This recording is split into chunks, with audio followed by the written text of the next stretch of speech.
Yep, Good evening and welcome to KUMB TV's Eyes Up Mother Brown. For tonight's latest match for West Ham United, we are, of course, playing Southampton this evening. And we have a team of 6 ourselves. Well, 5 at the moment, but there is a 6th one to come very, very soon. I think he's just gone off to get his dinner. But I'm delighted to be joined tonight by Gnome, by Rio, by Bristol Hammer, by the Pink Palermo, and although you can't see him right now, he is here tonight. He's back. He's making his return to the team. DL is back with the side. So as I said, there you go. he's there, just out of screen right now. So there are 6 of us tonight, which should make for plenty of comments from this evening's game. West Ham going into the game with a rather controversial lineup by the looks of it. Gnome, tell us all about it, if you will. Yeah, I make it 5 changes from the Brighton game. Excuse me. Changes all over the place in every department apart from goalkeeper. So I'll run through them. We line up as follows. Fabianski in goal. At the back, we have Fredericks Dawson making his debut. Ogbonna and Cresswell. Then we have Souček, Rice, Yarmolenko, Lanzini, Fornals and Haller.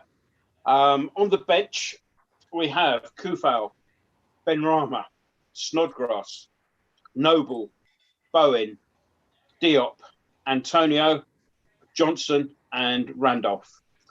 Our hosts, welcome back. I think it's their top scorer, Danny Ings, to the side. Excuse me. And also Romeo, who was missing recently, having picked up 5 yellows before the end of December. They line up as follows. McCarthy, Walker-Peters, Bednarek, Stevens, Bertrand, Walcott, Ward-Prowse, Romeo, Gineppo, Ings and Adams. Food for thought there then, guys. Well, so let us know what you think, Gnome. So some changes at a debut for Craig Dawson. Antonio back on the bench. Half of the regular starting lineup also on the bench. Well, what do you make of that then? Combination of things. I wouldn't say this is the starting 11 I might have gone with against Brighton, but it was certainly more akin to it, perhaps. So we've got that. This may be obviously the plan over the days because, this is our second game in 3 days. So there's definitely a bit of squad rotation in there. Well, as I say, I think that, excuse me, all things being equal, I think I'd have put out the side that started against Brighton in this match and reverse things. So remains to be seen what happens. No sign of Balbuena. I've noticed he's not even on the bench. Strange. But there is a welcome return to, well, not action as yet, but Antonio is on the bench. So that is good news one way or another anyway. Okay. I don't know if you're watching it now, but David Moyes, I think, is explaining his team lineup on Amazon Prime. So I don't know if anyone's catching that and can perhaps let us know what Moyes is saying. Yeah, but, let me have a word with him. Okay, we'll do. Rio, good evening, sir. How you doing?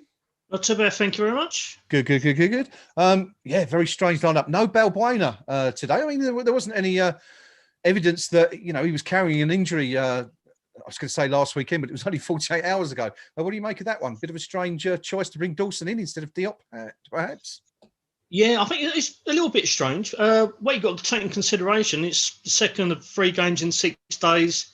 They're coming thick and fast. We've got a very thin squad. Mm-hmm. Diop is a little bit of a shock. I'd only say, though, that he's a natural left-sided centre-back. Of 1 or 2. Playing the both of them together has caused problems in the past. And it's when he's shifted to that right-hand side, never looks that comfortable. So I think that's probably the biggest explanation for me.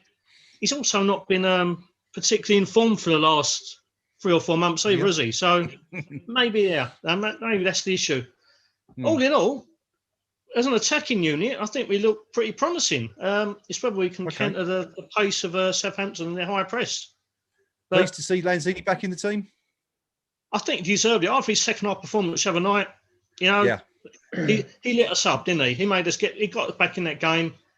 created a lot of problems. So, yeah, I'm delighted to see him back. But I'm also delighted to see Pablo Fornals back because he provides the work rate and energy that we so sadly missed the other night. Yeah. Yarmolenko's a bit of a, you never know what you're going to get with him. It's normally entertaining either way.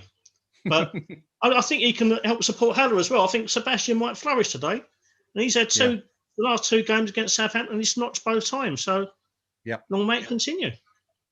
Fingers crossed. Fingers crossed. Thank you, Rio. Briz, good to see you, buddy. How are you? Good, thanks, mate. You right? Yeah, not so bad, not so bad. Just looking at the team tonight. Johnson started the other day. Kufal, Noble, Bowen, all on the bench tonight. But a welcome return, at least for Michail Antonio. Perhaps we might see a little bit of him later on in the game. Yeah, maybe he'll get 10 minutes kind of end of game. I'm hearing that he's not anywhere near fit, so it might just be kind of put him on the bench and chuck him on for a few minutes, give him some match time. I wish I was as optimistic as Rio, to be honest. I was looking at a team thinking we're really kind of one-sided. I'm looking down the right-hand side. I'm not convinced by Yarmolenko covering Fredericks, which is what Fornals will be doing in Cresswell. So I think we're going to struggle down that side. I mean, Southampton are quite a pacey side. They like to get the ball quickly up into the channels, and I think we're going to struggle a little bit. I'm a little bit surprised that Diop not been included as well, because Chad, a player who likes to put himself about, drops deep, gets on the ball, bustles his way into the box and kind of bullies his way around. And it's just a bit surprising for me. I mean, Dawson's a bit of an unknown quantity, but I think we're going to struggle tonight. I really do. And I think it might be as much of a statement about saying, you all said I was negative and we got a point away at Brighton. I've been positive. And if we draw or lose, you'll be saying, well, I did what everyone wanted and look what happened. It's almost a little bit Allardyce-ish. Okay. Well, we shall see. Good to see Fornals back, though. I mean, we were saying the other day that the team missed his energy and pace. Against trying to think who it was. Brighton, of course, only 48 hours ago. It's been a good Christmas, as you can tell. Good to see him back, though. Yeah, definitely. I think he's one of the best players we've had this year. And his role's different. I mean, I think everyone's expecting him to come in and play the type of Lanzini role. He doesn't do that. He plays almost in a left defensive wing back position, but he can do it. He does link play really well. And I think if we'd have had him on the left and Bowen on the right, I'd have been a lot happier than having Yarmolenko there. Just because, again, I'm looking at the back. I think it's going to probably be 5 again at the back, and I just don't think we've got the quality with down that right hand side. I really don't. Okay, well, time will tell, of course. We're very close to kickoff. Yeah, well, you never know. You never know. It wouldn't be the first time, would it? We've bemoaned the starting lineup and it's worked out. Just over 10 minutes to go to kickoff. We are on Amazon Prime tonight for anyone who's unsure where the game is going to be seen live. DL, lovely to see you back, buddy. How are you? Right. And how is the Indian going down? The Indian's a bit more spicy than I thought. I'm going to regret that later. Yeah, good to be back, actually. Nice that I can join you handsome chaps. Yeah, well, it's lovely to have you back. Looking at that team tonight, DL, we've got a lot of talent left on the bench. Bowen, Benrahma, Antonio, Kufal, amongst others. So at least if things aren't going to plan, I guess Moyes has got plans B, C, and possibly D to revert to. Looking at that lot. Yeah, I quite like the starting lineup. Some people may call it foolish. I think it's pretty brave of him, considering the stick he got against Brighton. Yeah. No, it's got. I think it's got goals in it at both ends. So I just hope we have an exciting game. To be honest, result secondary, innit? We just want to be entertained or something like that. Well, we certainly weren't entertained the other night, were we? We were all bemoaning how dull that for a 2-2 game. I think it was pretty poor, wasn't it? I mean, we were absolutely dreadful in that first half. And obviously, picked it up a bit in the second half. It was awful. I mean, he done the right thing by bringing on Lanzini and Yarmolenko, but I don't think we should have been in that situation in the first place. So, yeah, we could have won that. It was there for the taking. You live and learn. Hopefully tonight we'll get the 3 points. I'll take the 3 points now. If you remember, we didn't get the points against Brighton. So, yeah, I suppose 4 points out of the 2 would be seen as a decent return, wouldn't it? Pinky, how are you doing, buddy? Good to see you again. Good evening, and good of you to remind me the game was on Amazon Prime just in the nick of time. I was wondering why I was watching, horse racing, and I'm thinking, I'm sure there's a game of football I'm supposed to be watching, but Yeah, looking at these lineups, I mean, what do you make of it? Yarmolenko and Lanzini changed the game, as we said, in the second half the other day, and given the opportunity to show what they can do from the start tonight. Yeah, I mean, yeah, you're a positive sort of guy, and that's a great positive spin. Here's my slant. We've got 5 players out there tonight that won't make 3 tackles between them in 90 minutes. So let's get that right on the table from minute 1. This is not a team that's going to do an awful lot of defending. It's more a team that will do a lot of awful defending.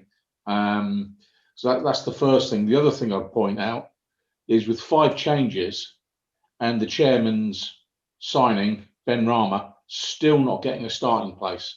This is a manager now who's going beyond basic, should we say, professionalism in terms of letting everyone know he picks the team.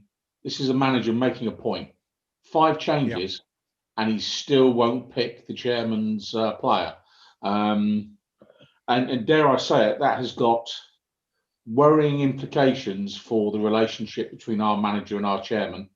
Because to the best of my knowledge, I don't think the manager's signed a new contract yet, has he? Anyone got an update on that?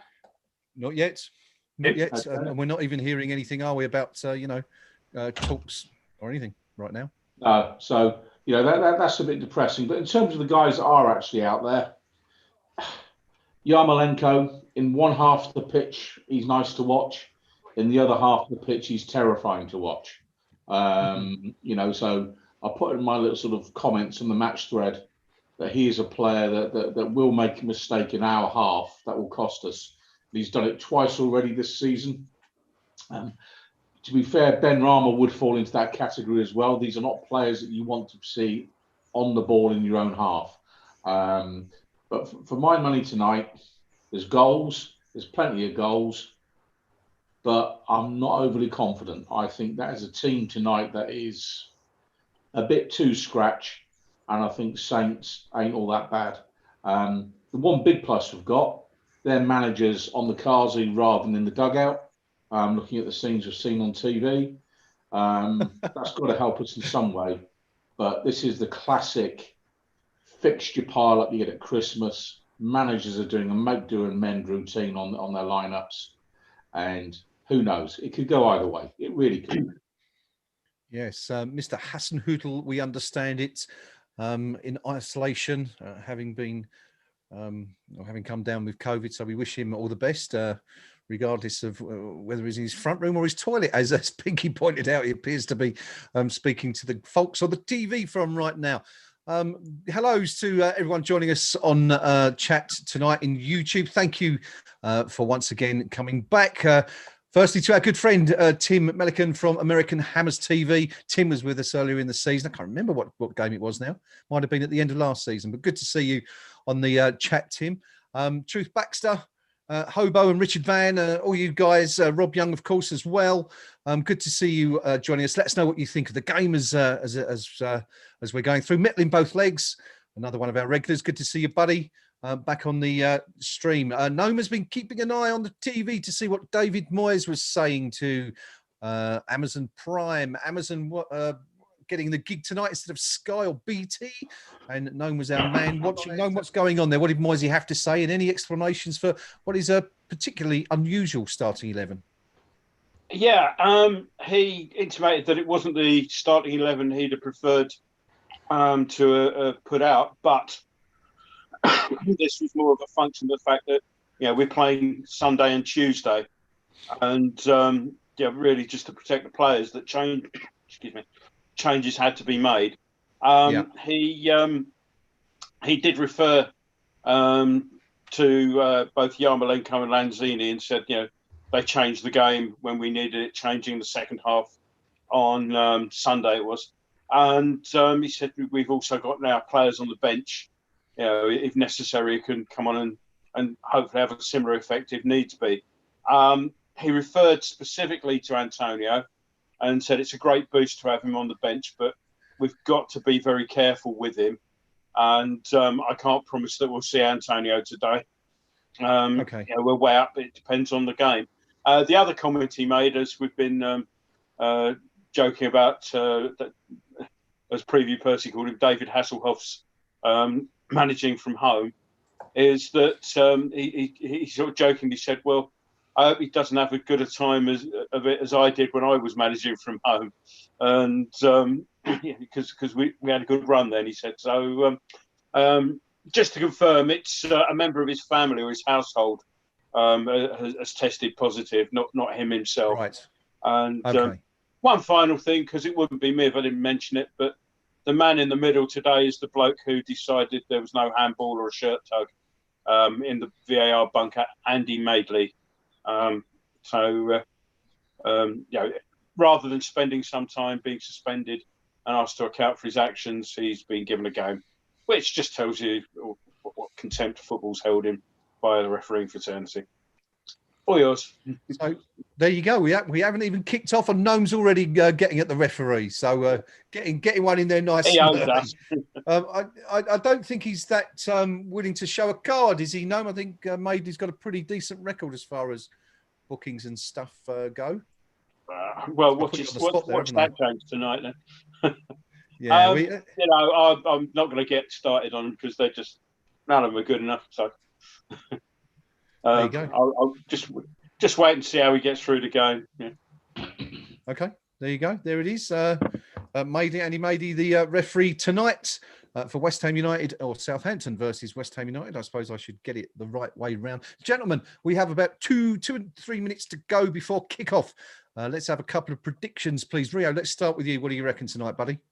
I'm going to go 2-2. There's a lot of goals in this game. Okay, thank you very much. Briz, what are you predicting? Sadly, 3-1 Southampton. Okay. DL, any West Ham win from you? Yeah, I'm going to go for a 1-goal win. Could be 5-4, could be 3-2, could be whatever, but I think we'll nick it by a goal. I hope. Okay, come on, give me a score. Let me tie you down to something. Okay, yeah, 3-2. 3-2. Excellent. Pinky, fancy a West Ham win here tonight? We're West Ham and we are massive. 5-0 West Ham. Nailed on. 5-0. There you go. Gnome, finally? I think this is one of those games that when you look at both sides, you think, oh, there's loads and loads of goals in this. And then it just turns out that there isn't for some reason. I don't know why, but 1-1. Okay. So that's two draws. Rio and Gnome going for a draw. Dio and Pinky going for victories. And Briz the only one going for a West Ham defeat tonight, which is quite interesting given our recent form. You know what? I'm going to go for a West Ham win as well. I think we're going to repeat our form down here in recent years. I think we're going to nick it by the odd goal, and I think it's just going to be 1-0. So there you go. And if you think my prediction's a piss take, all I'm saying is Moyes started it with that lineup. That's all I'm saying here. Yeah. Well, at least we're fairly confident going into the game tonight anyway. I wonder if our fans are as confident as the team here. Rio, what's everyone saying on the KUMB.com forum match thread? Well, it's a bit of a weird one, this. We had a very slow start, 9 pages before the game. And no one made one prediction of the outcome. It was all a debate over the team lineup. Yeah. Obviously, since the team's been announced, things have gone a little bit ballistic, you know. A lot of debate about Moyes' selection tonight. I think the most interesting comment, though, of the whole 17 was we had a visit from a Dorset Saint yesterday who put greetings, chaps. I was looking forward to this game just 3 weeks ago when Saints imploded somewhat with Ings, Vesti, Redmond all going AWOL. Armstrong seems to have a long COVID issue, but at least we have Romeo back to stamp on some toes. As always, the media are talking big bollocks about players. Ings, for example, can score great goals, but would be missed most for his link-up play. With Adams and constant problem in all the defenders.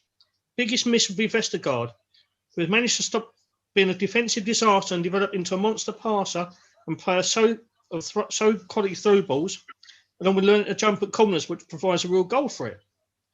Keep James Ward-Prowse away from free kick opportunities and you'll be fine, just dandy. So he's actually praising us. But obviously, Ings is back now. Although I'd like to point out, according to Bubbles 1966, he put Ings has never scored or won against us, and we are close to 100% record defeat.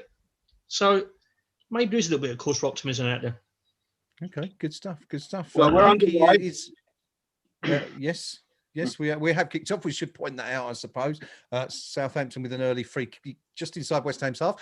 Pinky is keeping an eye on Saints Web for us tonight to see what the natives are saying down on the south coast. Lots of confidence there. Pinky, having seen our starting 11, perhaps? Not really. They were expressing concern in the pre-team news comments about missing Vestergaard, who they think is a key player for them. So they're not giving it the big one, that's for certain. So they're very aware that they never get anything from us or haven't done in recent seasons.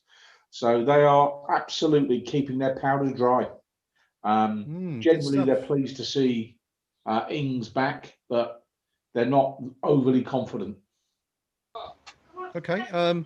We're jumping into the game very quickly. Gnome, a chance for Southampton there in just after the a minute or so in, but offside. Yeah, good yard or so offside in the end. Not that it was obvious from the sort of standard camera angle, if you like, but they just showed the replay of it, and the assistant did put the flag up after the shot had been got in. Little through ball played in behind the defence, but I wasn't sure who actually took the shot there, but it was straight at Fabianski anyway. Excuse me. So long ball now played, and Bonner's dealing with it, and it goes out for a throw in. That was Walcott was playing right on Bonner's shoulder there. So we found the other night that the long ball towards Welbeck had potential to cause us issues, and I think Walcott may be the recipient of a few more of that sort of pass as the game goes on. Yes. Anyway, yes, definitely something to keep an eye on. Breeze, 2.5 minutes, just coming up to 3 minutes gone in this one. Anything you're noticing from the initial exchanges about the way that we're set up, particularly? Yeah, I mean, just to let everyone know, I'm on about 2 minutes and 6 at the moment, so I'm a little bit behind the play. Okay. What I have noticed, what I have noticed though is when the ball came down the wing for that opportunity, Fredericks had drifted almost central and left two players wide on the left. Well, their left, our right. And that's what I was saying earlier on. I think that worries me a bit because Yarmolenko was nowhere to be seen. He should be covering that spot if Fredericks is going to drift in. So it's a little bit worrying for me. Again, Southampton very good at keeping the ball and attacking with pace down this flank. So we're going to have to watch that. But as I said, I'm on 2:40 at the moment, so I'm a little bit behind everyone else. Yeah, you're about 50 seconds behind Briss.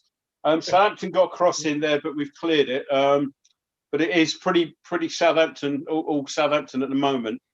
Though the ball is back in their half, but they're coming at us for the starters. So we need to be resolute and sort of weather this out, this early start out, and then perhaps we can sort of start bringing our players, because we've got a lot of sort of attacking-minded players out there. But if everything's sort of sitting back and letting them attack, we're not going to get them on the ball. Some predictions from you guys in YouTube chat. Truth Baxter going for a 3-1 West Ham win. Tim Millican going for a 2-2 draw. Richard Vane predicting a 2-1 West Ham win. And Metal in both legs going for a 3-1 win with a Rice screamer, a Lanzini wonder goal, and the usual Souček header. I think we'd take any of those at the moment. 4.5 minutes gone. Southampton 0, West Ham United 0. Rio, we've talked a lot about West Ham and our lineup so far. I think you've spoken about Ward-Prowse saying that, he's a very, very good player. Anyone else that you're particularly looking at there? They've got some talent out there tonight, haven't they? Theo Walcott, of course, we all know about. Danny Ings, Ward-Prowse, as we mentioned. Shay Adams, of course, is a decent player. Lots of attacking talent out there on their side. Yeah, I think the best thing for me, though, the players really impressed me most, other than Ward-Prowse since Project Restart, has been Stuart Armstrong, and he's been put on the bench tonight. So that is a massive bonus for me, because he's been an incredibly impressive player. Someone I'd like to be interested in if we ever was afforded a transfer budget sometime in the near decade or so. But as I say, since Project Restart, Southampton have been incredibly impressive, and their threats come from everywhere. But Armstrong and Ward-Prowse are the ones that really stood out to me over the last few months. 1-0 down. Yeah. Unless there's a flag going up there. It's 6 minutes, and talk to me about Craig Dawson there, Gnome. Flag was up. It looked offside in the build-up, but it's one of these things where they let it carry on for about an hour and see how it goes. And yes, he's. Oh, that is actually close. Now then, it's Fredericks way over this side playing him on in the build-up, but Ings was just allowed to sort of muddle his way through. But the flag did go up, and it's. I don't think it's been VAR'd or such. They just play on. So. Yeah, a bit lucky there. We're playing very, very square at the back, and Fredericks on our right hand side. Although the play was all over on the left, on our left, Fredericks could have been the one that played somebody on there. We're actually now on the attack, probably for the first time properly in the game. And let's keep an eye on that and just see if that develops. I want to get around the team, of course, tonight because there's a few of us. So Pinky, I just wanted to ask about Craig Dawson there. A bit of a half-hearted challenge, it seemed, on that Ings attack. Oh, I think we'll see a few of those tonight, and absolutely. But I think Bristol's already called the main problem. If I'm being honest, Yarmolenko lacking the discipline to hold a position. We're going to see Fredericks cruelly exposed all evening. He, of course, hasn't seen a lot of match time, and you'd need to be some kind of idiot not to spot where the weak link in our team is. And I'm sure Saints have done their homework. So this isn't looking that promising at this point in time. There's a few very rusty West Ham United players out there tonight. We are, for the first time in the match, Briz, getting our foot on the ball, strung about 10 to 12 passes together there. But do you agree with what Pinky's saying there about Yarmolenko? That's really our weakest link in the team. Yeah, I mean, Frederick seems to be drifting ever nearer to the centre spot of our box. Every time I see him attack, he's in that central position. We're lacking discipline out there. We've got nobody. I mean, I like Rice, and I think he's a great player and should be our captain, but we need somebody saying to him, stick to your lines, keep your positions, hold your space, stand up to the players attacking you. And at the moment, everyone's just drifting to follow the ball. No one's actually holding their line, and it's becoming more and more apparent down that right-hand side. And I think it doesn't bode well for us, unfortunately. And we're just seeing a position stat come up there on the screen for the first 8 minutes. Gnome, Southampton, 83%, West Ham, 17%. Yeah, they've just had a shot. I think it was Walcott's just had a shot, harmlessly drift low and wide. Nothing to worry about there. What worries me is that there were times in the first half on Sunday against Brighton where there were sort of similarly ludicrous possession stats, but that was basically Brighton not really doing much with it. It was going around. There is a bit of urgency and a bit of pace about the home side tonight, which is does give cause for concern at the moment. Yeah, very much so. 9 minutes gone anyway. Southampton nil, West Ham United. Nil, West Ham. I don't think we've got in the final third at all yet in the game, Rio. So we have. We're just the ball's played back to the Southampton goalkeeper. As Yarmolenko makes sort of a half-hearted attempt to chase it down. It's a poor clearance, but we'll see if this develops. We'll just stick with this for a moment because West Ham have. Well, it did look promising, but it comes to nothing. Rio Cresswell, I think, has just pulled up there as well. I think he just got clipped there. Away go. Yeah, I'm about a minute behind you, I think. Okay. Gnome, do you want to take that one up? Yeah, I think it just as the ball sort of was out towards the touchline, he just got a little clip on the back of the heel, and which was enough for the free kick to be given. Not just one of those little accidental things. So we've got Fornals and Cresswell on the ball now. Left hand side, Cresswell's cross in, straight down McCarthy's throat. Not a good cross. Too close to the goalkeeper. Had it for breakfast. One of those really promising opportunities for West Ham. We're going to have to make the most of those, you think, tonight, Rio, because it looks like chances may be at a premium. But looking at the way we've set up in the opening few minutes, this is kind of like the way that Moyes likes to play, isn't it? To kind of sit back and soak up the pressure away from home and then strike on the counter. So I guess from that point of view, this is sort of made for us in some respect. Yeah, we should be well drilled in it. The only thing is that a couple of our defensive players have only been bit parts this season, so it's whether they're up to speed with it, really. Unfortunately, the forum isn't as optimistic as you, mate. Macca 1973, we're going to get smashed. Ozza, we're going to get murdered. No, the optimism's flowing through the ranks already after that opening 9 or 10 minutes. Well, there you go. We'll keep an eye on that and see how it develops, of course. We're all remaining optimistic here. West Ham are looking a little bit better the last 90 seconds or so, couple of minutes, beginning to get a foot on the ball. We've seen Lanzini work the ball out wide at the moment. DL, from what you've seen, 11 minutes gone so far, not much to look at and be cheered by, but is anyone taking your eye so far from either team? No, not really. It's been a bit boring. It's just been them having a go at us and then us attacking and losing the ball pretty quick. But this last 90 seconds or so hasn't been too bad. Lanzini seems to be doing all right. A bit early in the day to have an opinion, really. Yeah, of course. The opening exchanges, both teams just settling into a pattern. Southampton have had sort of 2/3 of possession so far, and the only 2 shots of the game coming from Adams. Ings, of course, had the ball in the net. It was disallowed. Walcott also trying his luck from distance as we see West Ham attack on the right. Gnome, here we are, 12 minutes in. We've kind of weathered the early storm, I guess, which is something that we don't always do successfully. Yeah, it's settled down a little bit over the last, say, 3-4 minutes.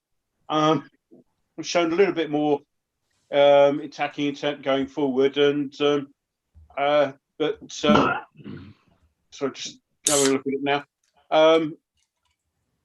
Let's just see what was happening. There was an offside decision in our favour, so free kick to West Ham. Yeah, as I say, we need to be resolute and sort of and see out these opening. Where it was 9-10 minutes, we're now just over 12 and a half in, and the trouble is we're doing things like that where when we get the ball, little loose passes, and it ends up getting played deep into our territory and we give away a throw in. We do need to hang on to it a lot better.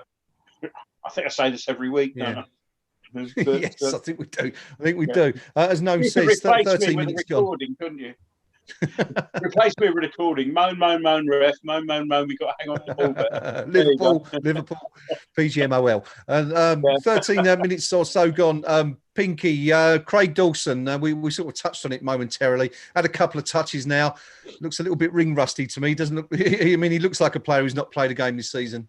Yes, Saints are doing the old James Collins tactic on him, which is to press all the other players, but they're happy to have Dawson on the ball, knowing that actually he'll launch it long and they'll get the ball back straight away.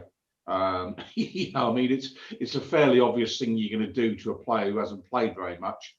He's got one solid pass in, which is, pass it 7 or 8 yards to Fredericks. And as long as he does that, and then Fredericks does something with the ball, I think we'll be okay.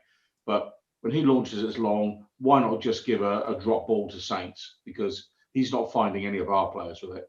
This corner shouldn't have been a corner, by the way. It didn't look like it went.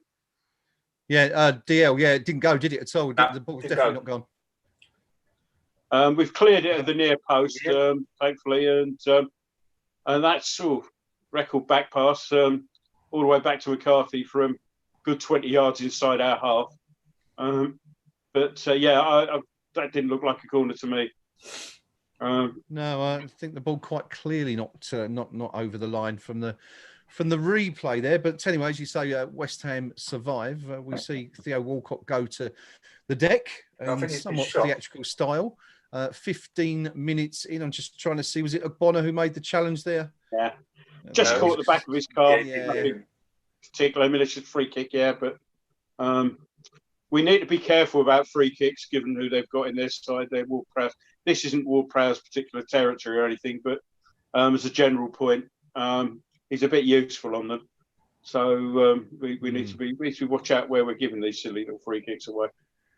Theo Walcott leaving the scene of the crime rather gingerly at the moment. But as Gnome says, Southampton do have a free kick breeze. We're 15 and a half minutes or so in, and let's see where it goes. It's gone deep into the box, and that one should be Dawson cleared. head Credit to Dawson. Credit to Dawson. Commanding header. He does seem to be coming into the game a little bit more now. And also, actually, good to see him. Good to see Dawson talking to the other players and being a bit vocal in their Pinky. Something that perhaps we might be lacking a little bit. That could have been the great Alvin Martin heading that ball out there, but maybe let's not overreg that too much. Anyway, corner just about to be taken from the right. Out swinger, out towards the back edge of the box. It's cleared partly, and still sort of vaguely in our area, but that's played in and chested back nicely by Cresswell to Fabianski. So no problems there in the end.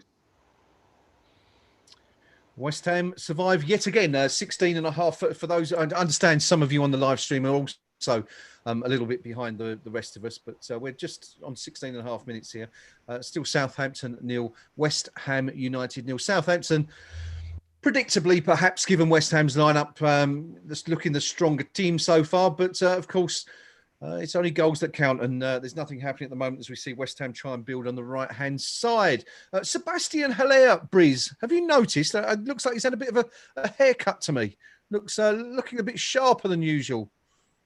Yeah, I mean, it might be all those balls that are smashed at his head about 100 miles an hour for the last week and this week. But, I mean, I think I've been impressed with him the last couple of weeks. I think he's done a thankless job up front. I think he's worked the line well. He's brought other players into play. It's not really his fault that he's had no support behind him. But he looks a good player. He takes defenders out of the game and he plays slightly deeper and pick the ball up. He just doesn't get the support, and it's just the shape that we've got. It's unfortunate. So I'm up to speed now. So I'm using my phone. So I'm up to speed. The aforementioned Haller won a free kick, played in by Rice. A little bit of consternation and chaos in the Southampton box, just being shown it again, and it's Dawson, isn't it? I will see better from here. That's Dawson. Oh, ouch! Dawson had a swing at the ball and actually sort of caught Adams. Yeah, it hit Adams in the head. Obviously, no intent at all. It was just his head next to the ball. Definite free kick. Nobody sort of took particular umbrage at it. It was just one of those things that it needed a little bit of just as Dawson gives the ball away, dangerous position. Fabianski's out though to mop that up. That wasn't good from Dawson. But yeah, the ball was there. Head was there. The one on the left was the ball, Dawson. It was one of those things that needed one of those old BBC radiophonic sound effects. I think when he connected, I'm surprised he didn't take his head off Pinky. He had a good old swing there, didn't he, Dawson? Yeah, I mean, I comment most weeks that I'd like to pick Haller in a pub fight because I'd be sure to win. I mean, Dawson could be different gravy. I think he's actually used to slugging it out on the dog and duck most Friday nights. I mean, he went in early, he went in dirty. None of this Queensbury rules. It's you're on the deck, son, and I'm swinging my boot. Have some of that. I think that's perfectly good tactic. I mean, no, I mean he's not meant any harm. He showed a lot of concern for the Saints lad. It's just a clumsy challenge on their player. That's all it was. And, it is, and I have found the noise that should have been used. Ready? Go for it. Southampton on the attack now, and that's blocked though out by Cresswell for a throw-in. Just looking a little bit dangerous there. All yours. DL, can we have a repeat of the sound effect, please? There we go. There we go. Comedy moment from from the opening 20 minutes. Southampton, nil. West Ham United, nil. Craig Dawson. I'm not sure if that goes down as an effort on goal or what, a blocked shot, or whether it was I don't know. The last time I saw something like that was outside Raquel's on a Friday night about 20 years ago. Anyway, Rio, 20 minutes gone. We can sort of get a picture now of how the game's going. West Ham perhaps becoming a little bit more settled and getting into the game a little bit, even though we haven't really tested Southampton yet. I would say we're getting our foot into the game, but after that incident with Craig Dawson, I don't think it's appropriate. We're starting to pick up a little bit of the pace. We're starting to grow into it. I mean, we've made 5 changes today. It's a team not used to playing alongside each other. It's going to take a while to settle down. Hopefully, we can weather the storm, pick up the pace, and get into this. You know, on Saints Web, Saint Clark has said, should be a red card for me, definite dangerous play there. I'm not sure whether he's on about the boot to the head or the misplaced pass that Dawson did 10 seconds after that to almost put Saints in. I think it should be a red card. I'd have shown him a red card for his bad pass, but, you know, there you go. Rio? I thought it was a red card because he denied Craig Dawson a complete goal scoring opportunity by getting his head in the one. Pin him off. Absolutely. 21 minutes gone. Southampton nil. West Ham United nil. Briz, what are we thinking tactically? West Ham still keeping it very tight in there and not really allowing Southampton much opportunity to push on. Yeah, it almost looks like we've gone to a flat back 4 at the moment, but I'm just kind of struggle to see how they're fitting that around the midfield. So it looks to me that we're going with 2 in the centre, 2 fullbacks in a standard flat 4, and then somebody's actually trying to roam in front of the back 4. But I'm watching on my phone now because it's brought me up to speed, so it's a bit difficult to see who's who at the moment. But I think still, again, we're suffering from Southampton being pressing us. They're pushing high up the pitch, good pace, and we seem content to sit deep, pick the ball up, and just try and counter when we've got the opportunity. I have to say, I thought that the Dawson shot was almost a carbon copy of the Brighton goal, second Brighton goal. Ball came in, hits his elbow, gets it on the bottom of his foot, and if it had been in, what's the betting that VR would have chalked that one off? But there you go. The ref would have done, wouldn't it? Yeah. Because he now knows. We are halfway through the first half. No, Southampton pushing on once again, and Dawson doing a decent job of mopping up there at the back. Yeah, I think with Dawson, it's his instructions, and he's got a foul there. Yeah, again, foul, no malice and all that, but perhaps a silly challenge there. Yeah, for Dawson, the instructions got to be win the ball, lay it off to someone else. Just be there, just be solid, and you know, turn up for corners if we get any and see what you can do. Preferably with a ball rather than with a head. The comment that should have been a red card, no. A yellow possibly because it was dangerous play. It wasn't. He didn't go set out to deliberately endanger an opponent in that case. So you know, it was just there. There's the ball, took a wild swipe at it, and suddenly that head was there. So, but Southampton now again beginning to build up on their rights, but sort of just no referee. Players pushed it past Fornals and no way getting to the ball, so he's thrown himself to the floor and it's been bought by the ref. Free kick's already Fornals rather unhappy there, Gnome, about that decision. Well, it wasn't a foul. It was, I pushed it, I can't get the ball, I'm going to throw myself on the floor. Cross in from Southampton left straight to Fabianski. So neither side, I mean, Southampton loads and loads of possession, but not making it count. And, you know, we've got not an awful lot of possession and we're also not making it count. So, tell you what, though, we've been 25 minutes in. I don't think I've seen Lanzini play the ball once or make a tackle. So I think Pinky's prediction was right. As we see Haller get battered to the floor there, but yeah, that looked like he was throwing up there for a second. Let's have a look. Yeah, that's it looks like he's convulsing a little bit on the floor. He's running to the back of the player's head there. You know, it's a coming together, I believe, is the accepted terminology. Yeah, foul maybe, but And- nothing. Well, I think the player sort of that he was running behind came to a sort of deliberate full stop. But it's a free kick, good position. Fornals and Cresswell both looking at it. yeah, I think if I was Southampton, I'd be rather aggrieved at conceding Yeah, that free kick. He wasn't was just much in running it, to the was back it? of the defender, didn't he? Anyway, here it comes. It wasn't a great free kick by Cresswell, but somehow it sort of flicked off a couple of players. Another foot nearer, and Souček might have been in there. Let's have a look. Yeah. And actually, Haller was right in the middle there, got something on it in the middle, and just was only able to divert it wide of goal. Souček wasn't far enough forward to test McCarthy. A couple of free kicks already for West Ham there, Pinky. And, you know, we've been very strong at these, haven't we, this season? 9 or 10 goals, I think we said, from set pieces this season. But both of those so far been sort of pretty poor, haven't they, really, in terms of the delivery and quality? Yeah, they've not been great. And but the encouraging thing is if you know, we know that we do have it in our armoury, so if we keep getting those sort of opportunities presented to us, you know, we might get lucky. Yeah. You know, just picking up on Bristol's point there about Manu Lanzini, he's not having a huge influence on the game at the minute. I might be tempted to bring Fornals more centrally and put Lanzini out on the flank and just have Fornals doing more of a pressing role in it from a more central position.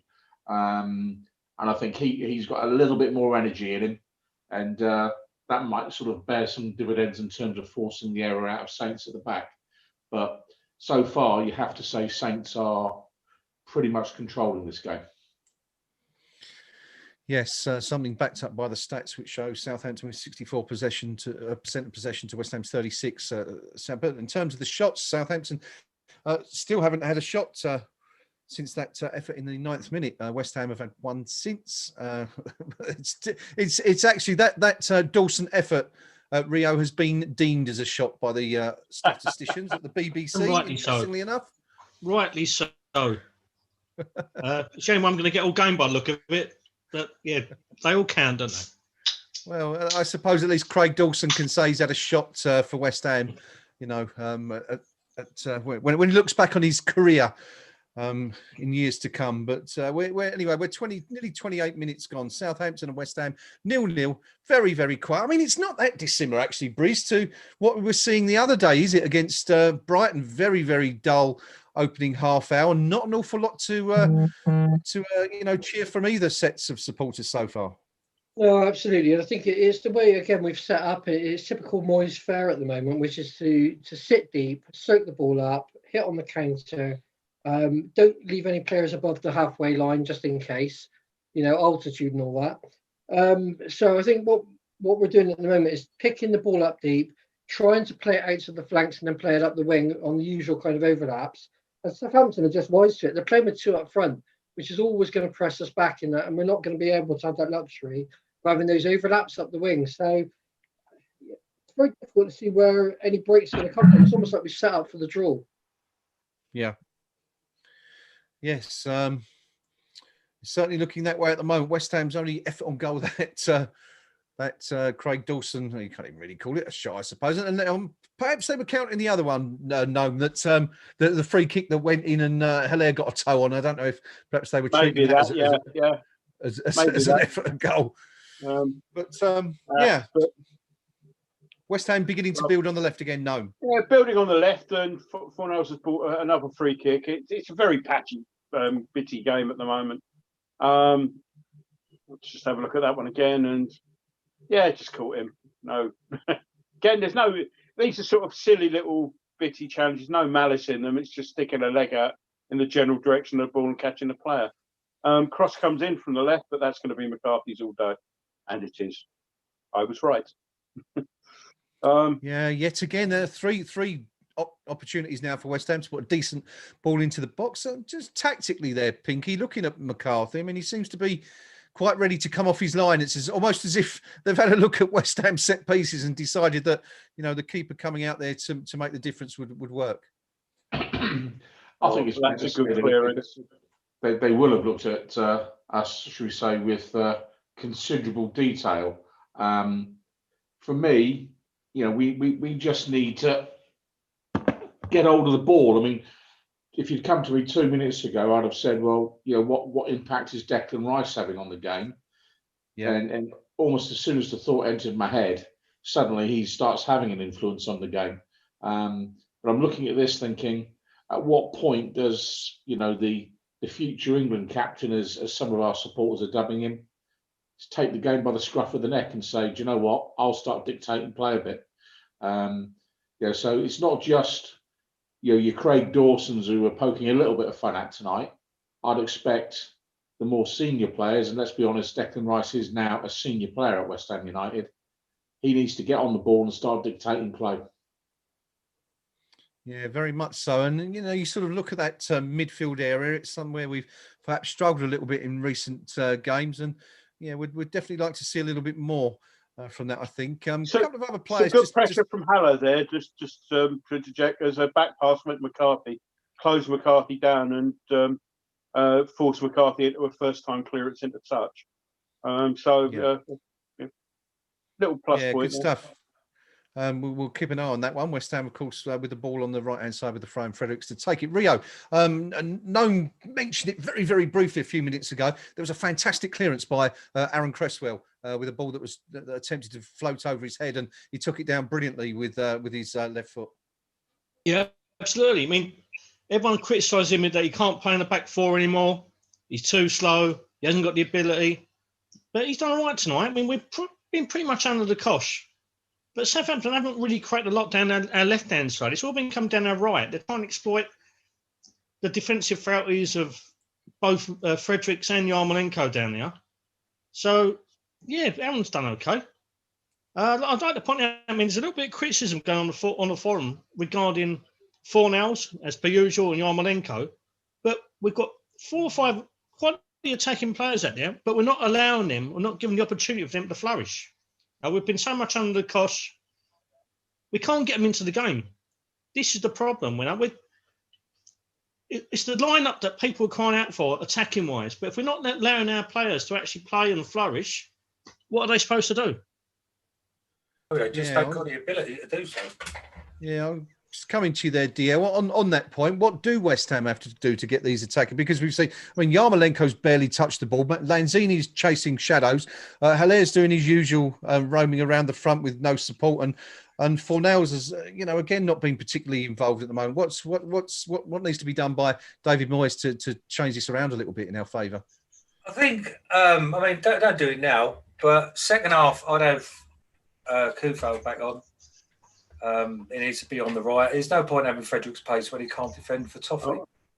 Souček's on the screen now. Whether he gets a run out or not, I don't know. I'm thinking it might still be a little bit too soon. It's 1 degree out there. He's got iffy hamstrings. I'd rather he sat this one out, I'll be honest. I don't know what he can do. We're not exactly blessed with talented players. At the end of the day, the players that are on the bench that he could bring on are the ones that have failed against Brighton and have made hard work against Chelsea and Man United. Yep, good point. The hot water bottle there, Antonio sitting on a hot water bottle. A good old-fashioned rubber hot water bottle there. That'd give him piles. Gnome, take us through the corner. Your word for it. Anyway, corner on our left, played in, and it's gone up in the air. Oh, it's a big melee. And that's going to be given as a foul on the keeper. 2 West Ham players on the 1 goalkeeper. That's always going to be given as a foul. Let's have a look again. It came with a Southampton player. Interesting. Nothing really in that, but it was always going to be given as a foul. I'm not sure where the foul is there, actually. There isn't one. There's no contact on the keeper. Keeper sticks a leg out and clears it bizarrely. And just when you've got 2 or 3 players all on the goalkeeper and the keeper's under pressure, invariably that will be given as a foul, whether it is or not. Yeah. Briz, Craig Dawson making a nuisance of himself again at the other end of the field. I think he's been all right tonight. I was a bit kind of dubious when I saw him in the starting lineup, wondering whether or not, hang on, lads. Oh, good move from Southampton down the right. Low cross in, and Ings was in the box there. Got on it, but it was kind of slightly behind him. Walcott's cross, I think. We'll have a look again. Walcott, acres of space on their right. Ings would have been offside had it been given, but it was, and indeed the flag did go off. But it was a promising looking move. Just see what happened there. In fact, Bonner got a touch to it, I think. As we go on the attack now. Yeah, just saying there, Briz. I mean, yeah, Dawson. I mean, you know, he's been our most threatening forward so far with those couple of opportunities. Yeah, he's again. I was a bit dubious when he was picked, thinking, oh, you know, he's out of touch. He's not played for a while. What's he going to bring to the team?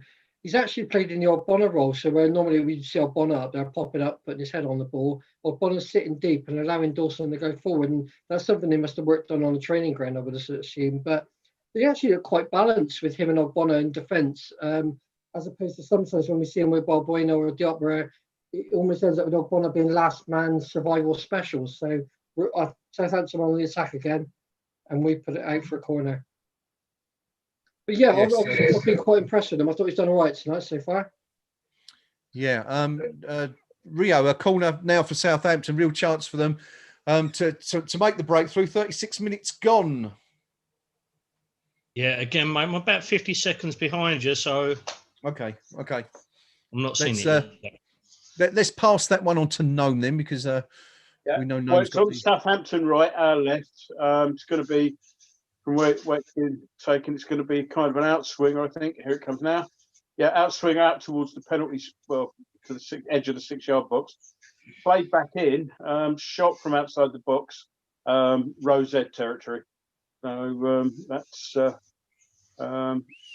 see who that is, but rush of blood to the head, shall we say, from is that Bertrand? Yeah, lovely neck tattoo, and not so sure about the spitting. I thought they weren't supposed to be doing that right now, but and DL set pieces so far. You know, both sides have had opportunities, but pretty poor from both Southampton and West Ham. It's just one of those games, I think. It's certainly a game that's in a congested fixture list. It's freezing cold. It's a bit dull. It's a bit crap, isn't it? Really, amateurish. It is. All very. As I say, it's not that much different to that game 48 hours ago, Pinky. Yeah. West Ham again without a shot on target in the first half so far. Yeah, but I mean, you can't accuse us of being inconsistent. You know, I mean, that's half a dozen games in a row where we've done that, isn't it? So, you know, I mean, it's a mark of a good side that's consistent. But I mean, for me, in terms of what we need to change, I think I wouldn't change the players on the pitch, but I'd certainly change pretty much straight away how, you know, the shape of the side. I'll be looking to either move Fornals into the centre and Lanzini out wide and have Fornals pressing centrally, or alternatively maybe put Yarmolenko in front of Haller and just have Yarmolenko pressing the Saints back line and just sit Haller a little bit deeper. But we need something that's going to create their defence a few more problems than we're currently doing. You know, I think we've just got too many out there at the minute that aren't having a sufficiently positive impact on the game from our perspective. And if I was Moyes, I'd be changing something now. There's just more of the same. I don't think it's going to work. No, very much so. Free kick to West Ham, might be a yellow here. It was Bertrand. Yarmolenko just did Bertrand there, and who basically he's taken it past him. Bertrand's just thrown himself in, clipped him, and free kick, definitely. Yellow card, don't think anybody could have a complaint about that. It was just beating all ends up. So dangerous position, free kick on our right-hand side. And Yarmolenko and Cresswell having a look at this. Suspect it'll be Cresswell. And it looks like it. So do you want to stay with me? Go with it. Yeah. Let's see if we can get something from this one at last. Okay. So 2 men in the wall. Cresswell plays it back to Yarmolenko, who shimmies and turns. What a waste of a free kick. Everybody lined up in there, Cresswell making all sorts of signs. Oh. We still have the ball and we're still keeping it live, but that was dreadful. We played it to the edge of the box of Yarmolenko, who twisted and turned and then didn't get a shot in. Just very, very poor, I'm afraid. It's the classic sign of a team that hasn't even trained so much as one session together, let alone play together. You know, it was that disorganised, a free kick. It's just players making it up as they go along. And that I will pin on the manager, because that isn't good enough. You know, Moyes would have known he was going to play a mix and match tonight. He needs to have a better plan as to what those players are going to do that do get picked. Poor from West Ham, very poor. Yeah, this is slightly better though. Looking to break on the right hand side. Gnome should have done better there. Fredericks and Yarmolenko somehow muddled away through on the right hand side. Cross came in. I think Fornals headed it in the general direction of. Let's have a look at it. I think it was Fornals headed towards Fredericks, whose header. He was in a promising position. His header was down and straight into the arms of McCarthy. Clearly, West Ham's best chance of the evening there, coming just 4 minutes before the half-time interval. But I just wonder, Briz, do you think that Fredericks realised he had as much time as he did there?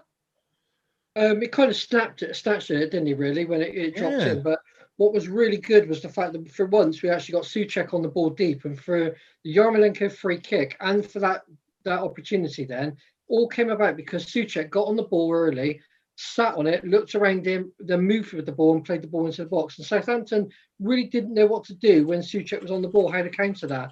They've been watching our flanks for that overlap, and for once we actually got the ball into the middle and moved forward with it.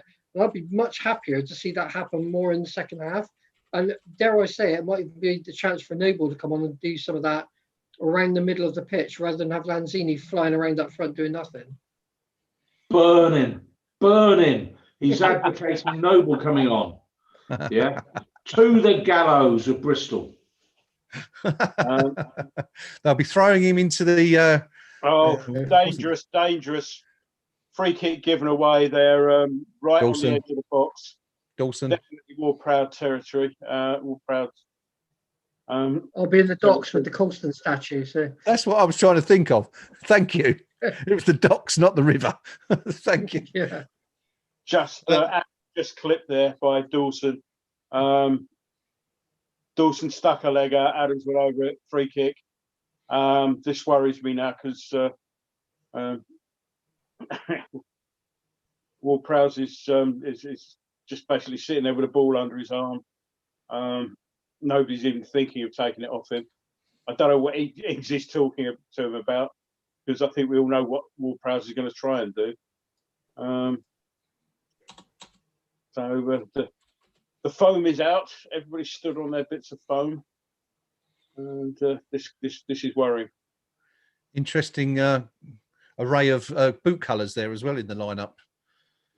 Long gone are the days when everyone wore black, eh? Ward-Prowse eyeing it up anyway, no? Yeah, just to the left of the left of centre of the penalty box on the D. And Ward-Prowse now is. We've got the statutory draft excluder behind the wall, and Ward-Prowse takes, and it's over. Phew, that was worrying. If you're going to give away free kicks, that's not the place to be doing it. Who was it prone on the floor there for that one, Gnome, just out of interest? I wasn't sure, actually. Fornals. It was Fornals, was it? Yeah. Fornals, the fall guy. And interestingly, looking the other way. What DL? Tell me why they do that. Why does the guy on the floor? I understand why we have a guy on the floor. Why is he looking at the goal? I mean, what's the benefit of that? Do you think? Because he won't hit him in the bollocks. or actually handball. Let's credit insight like this on the telly, do you?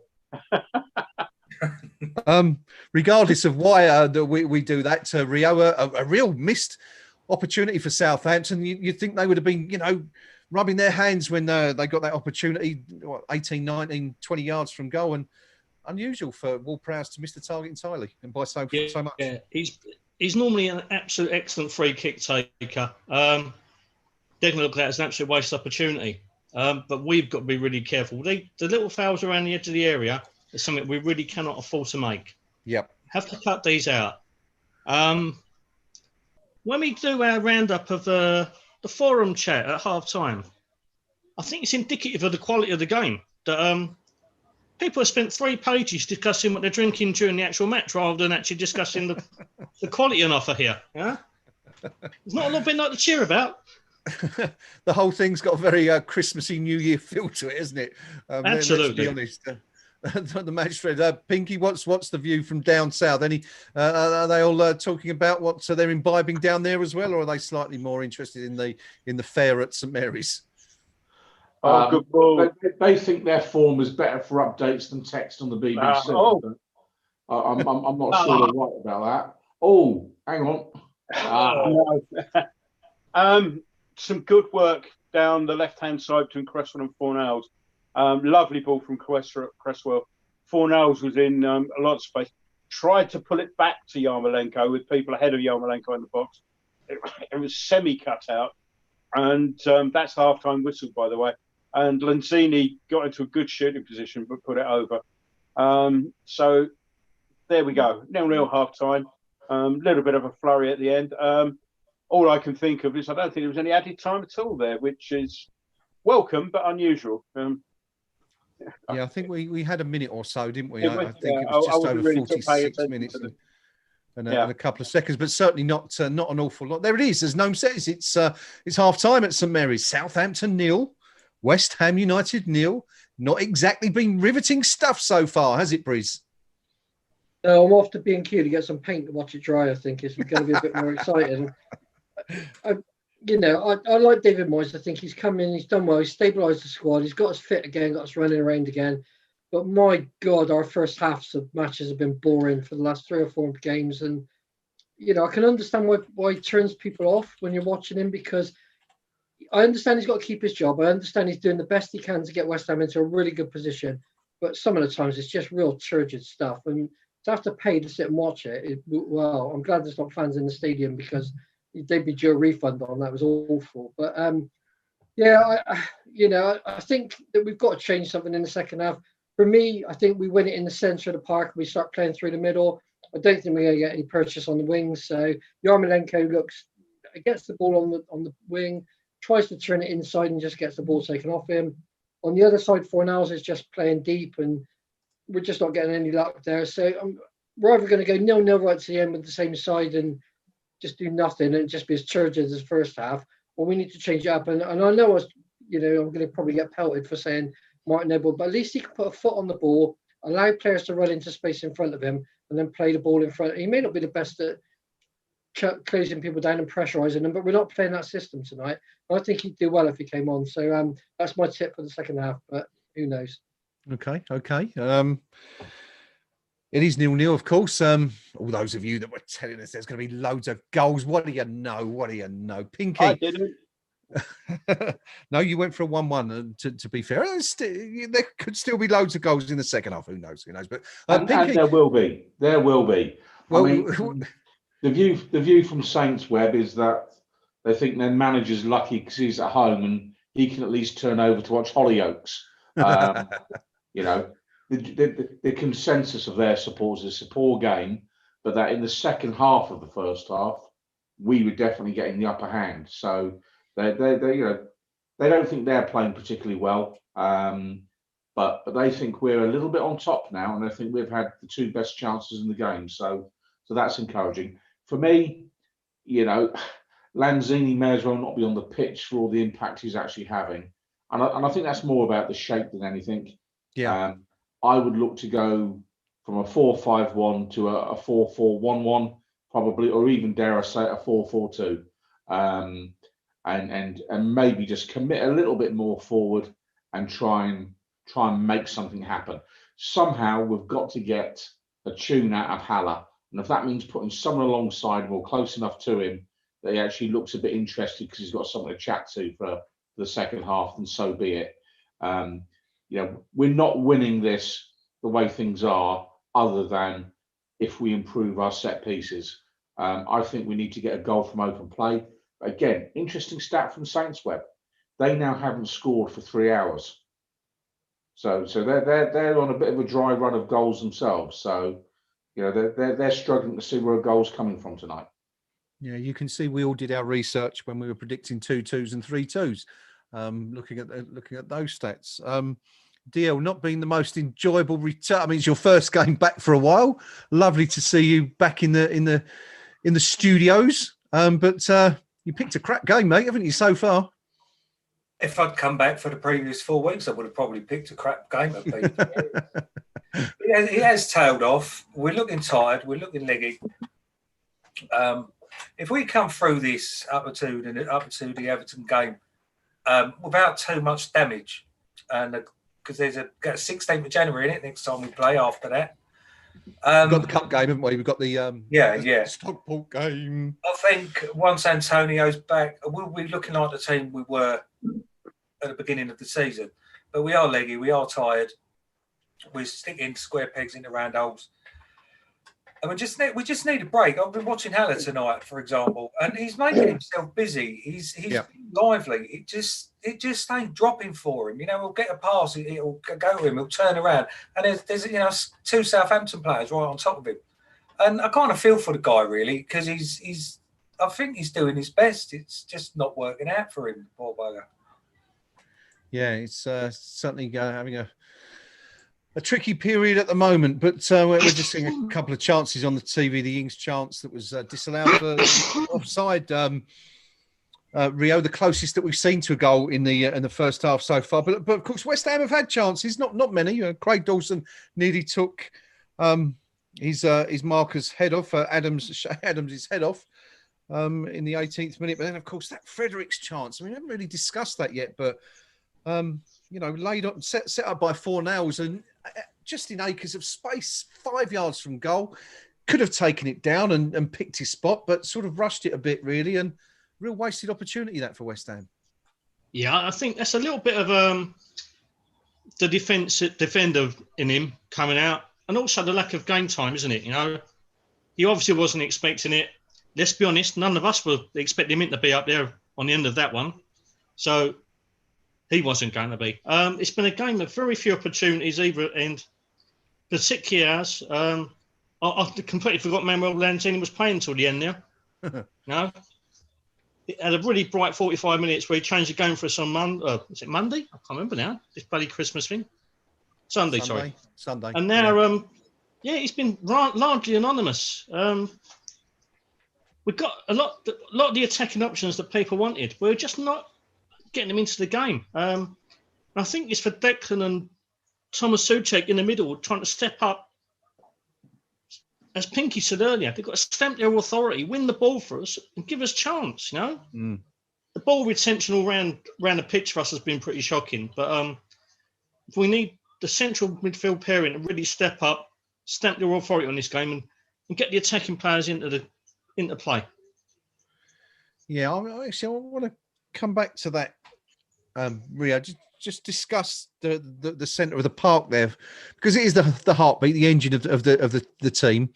Declan Rice, a player we've come to rely on quite a lot this season. Thomas Souček's goals, of course, have obviously been critical in keeping us, in the top half of the table. But just not really doing it again tonight, are they? I mean, we know Thomas is going to be there at the set pieces, but yeah, just not getting on the ball. Why is that tonight? What's the issue?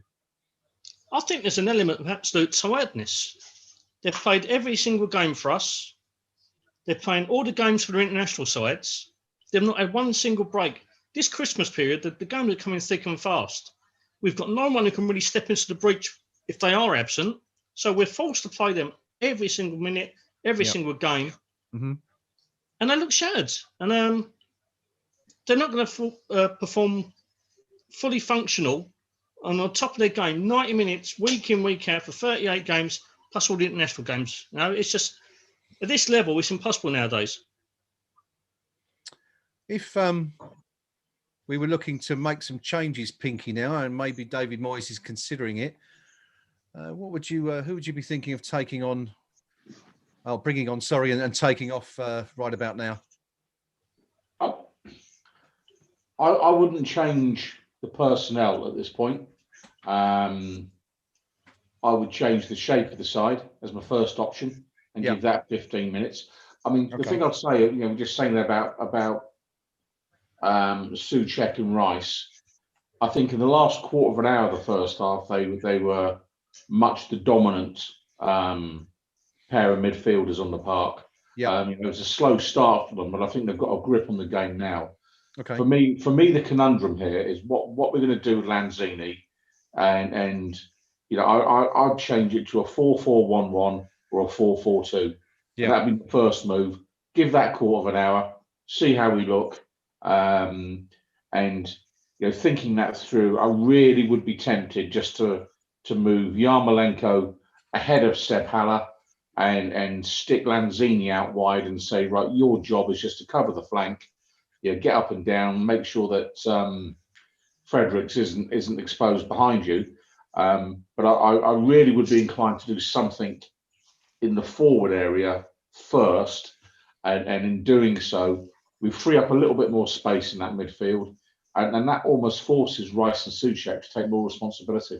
Because Rice has got some good passing in him, and he's also not scared to bomb forward and do what needs to be done. So I just think be a bit braver, a bit more positive, and we can win this game. I really do. I think we've weathered the early storm. First quarter of an hour, I was terrified. I thought they were going to batter us, to be honest.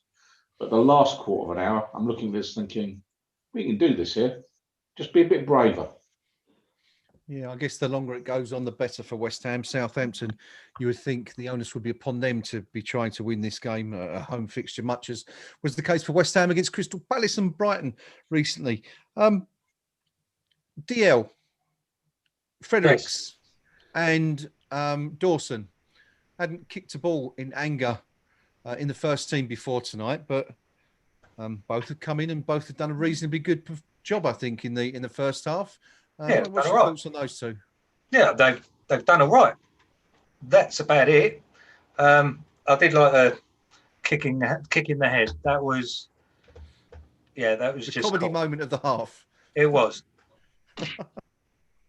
with sound effects and everything. Yeah, I mean, did you sort of see those two lasting for the full 90 minutes, or do you think that maybe Moyes is sort of going to maybe change it up, maybe bring Kufal in for a bit more attacking intent in the second half? He ain't going to do it early, is he? On the hour. I think he's done all right to stay on. Done enough to stay on. We could make changes elsewhere, to be honest. And then Ben Rama on maybe through the middle. It's difficult. He's damned if he does, damned if he don't, I think, because when we've got Haller up top that's still not performing, and I'm willing the guy to score a goal. Yeah. I can't see scoring in a million years. So I could be wrong. Well, it wouldn't be the first time we've all been completely wrong with regards to the final score. I'd like to be wrong on this occasion. Yeah, but plenty of time left to go, of course. We are going to be coming out for the second half, or they're going to be coming out for the second half soon. I'm not moving from my cabin for the next hour or so. It's very cosy, and it's we've got an up-to-date stream for a change. Lots of love. I'm just seeing an absolutely ridiculous own goal, I think it was, by West Bromwich Albion. On TV. Oh dear. Oh, if you get a chance to look at that one on Match of the Day later or whatever, it's possibly one of the most ridiculous own goals you've ever seen. But Sam Allardyce not having a good time of it up there. So his side already 2-0 down. 4. Yes. 4. It's 4 now, is it? Oh gosh. Oh well, there you go. 4 already. Second half coming very soon. Rio, we haven't had a look at the KUMB forum since the halftime whistle went. What's the general consensus about our first half performance? Obviously not people are not very happy at all. There's a lot of chat about our lack of offensiveness. We're not defending well down the left-hand side. I just try to do Sorry about this. I did have someone actually, Bendit or Repka, has done my job for me, so to speak. He said, I forgot it was a kickoff at 6 o'clock. I thought it was 8. I've only just seen the last 5 minutes. It looked pretty even to me. However, coming on here, we're rubbish. Nearly all the lineup is wrong. Everyone needs to be subbed for Ben Rama. And half the posters are drinking up the knees up Mother Brown Inn. Have we missed anything? But no, other than that, there's not a lot of constructive criticism going on. But other than Johnson for Creswell, I don't think the players or formation need changing. The tactics within it do, though. We need to start holding possession more. We have a side out there that is made for building from midfield and stringing passes together through Lanzini, Yarmo, Fornell, Soler before getting to the box. We can't have our defenders just lumping it long and hoping that something happens. We need to break their press with good passing and we'll create. We keep getting bogged down into drop deep, hit it long, hope that something happens. It worked with Antonio. It doesn't work with any of our other players. Bernie Hammer put, our players just aren't dynamic enough. Our two most dynamic players are Massawark and Antonio. We're missing them a lot. It reminds me of that period under Bilic when Paya was out injured and we spent a few weeks just grinding out ball draws until he returned. And that pretty much sums up the whole feel of the forum. Okay, well, let's hope the things get a bit more cheerful in the next 45 minutes. We are about to kick off down at St Mary's. They are about to kick off, should I say. We are off. We're off. There you go. The second half has begun at Southampton. Nil, West Ham United, nil at half-time. Can I just say, Rio, a fair bit of love coming from the YouTube chat for your T-shirt tonight. I don't know if that's the challenge of what could possibly be the worst disease between that and COVID at the moment, but the Anthrax T-shirt getting a lot of love. It should be seen, as are Gnome's forearms.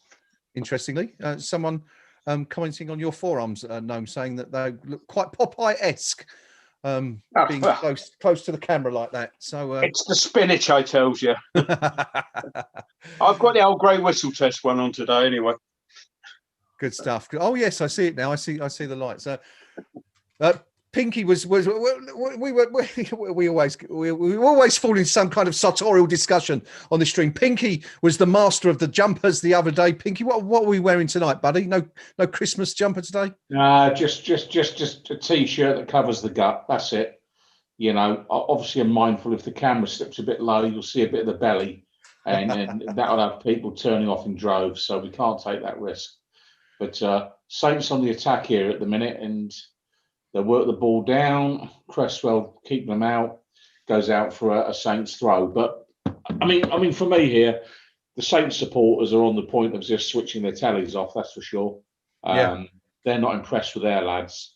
Our lot, he's got to try something different, because I don't think a point's enough for us here tonight. You know, it really isn't.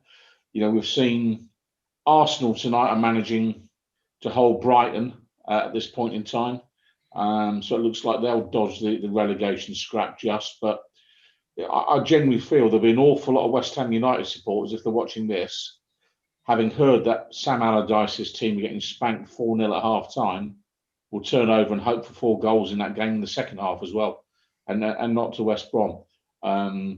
We are not doing enough to keep people entertained in this. We're really not. It's poor stuff from West Ham tonight. I'd rather Leeds didn't score anymore, because we're in the same.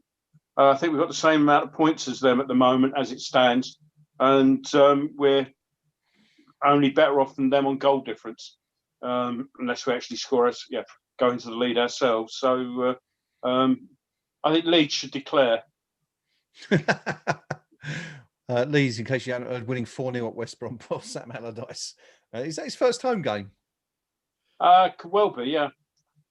We bring it away down our left now. Fornell's, well, he's put the ball down the wing for Haller to chase. Haller's done well there, actually, getting the ball back, but Southampton mop it up and it's back with McCarthy.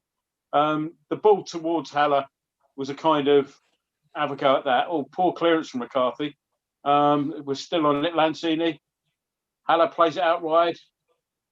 And Yarmolenko's trying to cut in and across, but gets blocked out, but we're still on the ball. Rice plays it out again. It's come back now, so all the way back with that Ogbonna. Haller did well there. It wasn't a great ball. It was in his general direction, and he made something of it. Oh, Yarmolenko's in a good spot in the box. It's trying to get the ball across, but it's blocked. And the last couple of minutes we're looking a bit dangerous. Need to make back halfway line with Souček anyway. DL? Yeah, we need to make this count, because I think we've done more attacking in. Cross from Frederick. It's cleared from the defence. Souček plays the ball in. It's all very tight in the box there, but Yarmolenko tries to get it out wide. I think, Haller tries to get it out wide, but it's just gone out for a throw into Southampton. So that's all come to an end there. Yeah. I think tactically the manager's made a slight tweak, and it's a far more discernible 4-2-3-1 that we're looking at. So there's a clear gap now between Lanzini, Fornals, and Yarmolenko, and the two that are sitting slightly deeper. So I think there is an attempt to chuck bodies forward somehow here tonight. So that's a very minor modification that Moyes has made there.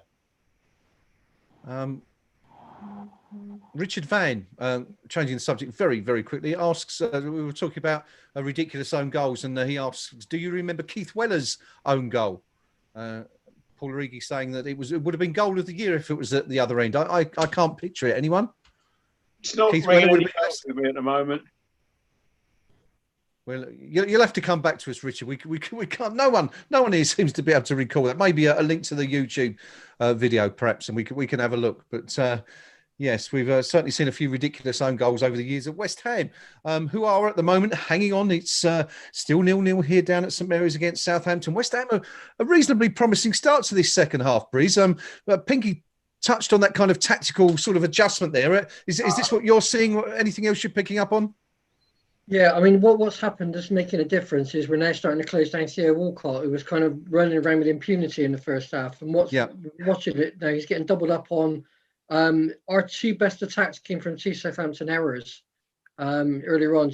But again, not like Pinky, I've seen that kind of minor tactical change, which means that we've actually getting more of the ball through the middle. We're winning the ball in those areas that Walcott was winning earlier on, and now we're actually getting the ball forward. So it's slightly different, and Southampton are going to have to adjust to this if they want to get anything out of the game in terms of winning the game. But I think we're now looking much more positive, much brighter for us. Yeah, I mean, we seem to be winning a lot of ball at the moment in their Gnome, picking up lots of scraps in there, and turning it into possession and into our own favour going forward. Yeah. Where we're winning the ball, it's actually in Southampton territory. So we're obviously defending higher up the pitch. But we just saw Lanzini penalised for a tackle on Walcott, which couldn't say it looked like he took the ball nice and cleanly there. Unlike Haller, who's just given away one where he did catch the player. But we are playing a little bit more in their half, which is an old teammate stroke football manager of mine, sadly no longer with us. One of his catchphrases was, "Come on, let's play in their half." It was all the time. So God bless you, Peter Foster. West Ham are trying to do it, mate. Something that I think is referred to as a high press these days, but it's just football, just different terminology for different eras, I suppose. Good work from Haller there. He's just closed down Stevens. It was an aimless ball, sort of aimed down towards the right wing, but he's on the back of Stevens there. He's had to head it out for a throw-in. So we've got to throw in fairly deep into Southampton territory. So fair play to Haller there. Give him that one. Yeah, DL, you were saying you wanted to see a bit more from Haller, and you was quite, you really wanted to see him do well. And he's put himself about since half-time. Yes, he was putting himself about at the end of the second half, as I said, but it just wasn't bouncing for him. But he seems to have, I don't know, maybe he had a strong cup of coffee or something at half-time. Who knows? I'm trying to figure out, I don't know if anyone can see it, but he seems to have some sort of blue patch on the back of his shirt. I'm trying to figure out exactly what that is, whether it's part of the cloth, the inner lining, but I don't know if anyone else has got any thoughts on that. Perhaps we'll see that in the next couple of minutes. Things you notice when we're watching a boring game like this. But 53 minutes gone. Southampton 0, West Ham United 0. Rio, is this starting to look like a game where the only goal is going to win it? Or the first goal? I still think there's going to be 2 or 3 here. I just think once the floodgates open, it's going to open up a lot more, and chances will come and come and come. It's opened up more in the second half already. We're coming into this game more and more. Yarmolenko's been a little bit more of a threat. Forrest just made some excellent touches in midfield to break up a play and feed the front line. I think as soon as the first goes in, we're going to see 3 or 4. Okay, so Rio's still quite optimistic that there's going to be lots of goals there. Pinky, sort of touching on what we were saying about the tactical shift there. We've just seen Ryan Fredericks concede a free kick as Southampton break forward, but it's the dangers averted. Ryan Fredericks making a tackle on the halfway line, which is something you wouldn't have seen in the first half. What, making a tackle or on the halfway line? Well, both, I think.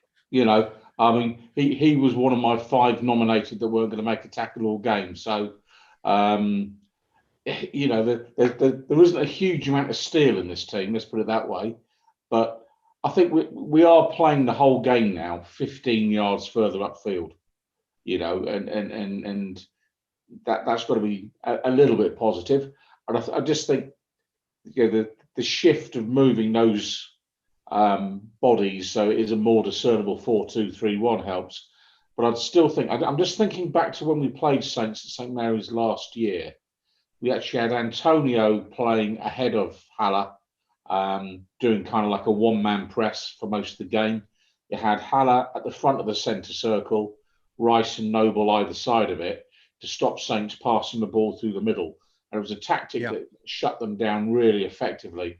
And I just think that putting someone to be the other side of Haller, more forward than him, is the way to go here tonight. So who knows? The chairman may see his man come on with maybe 25 minutes to go in a real tactical shift.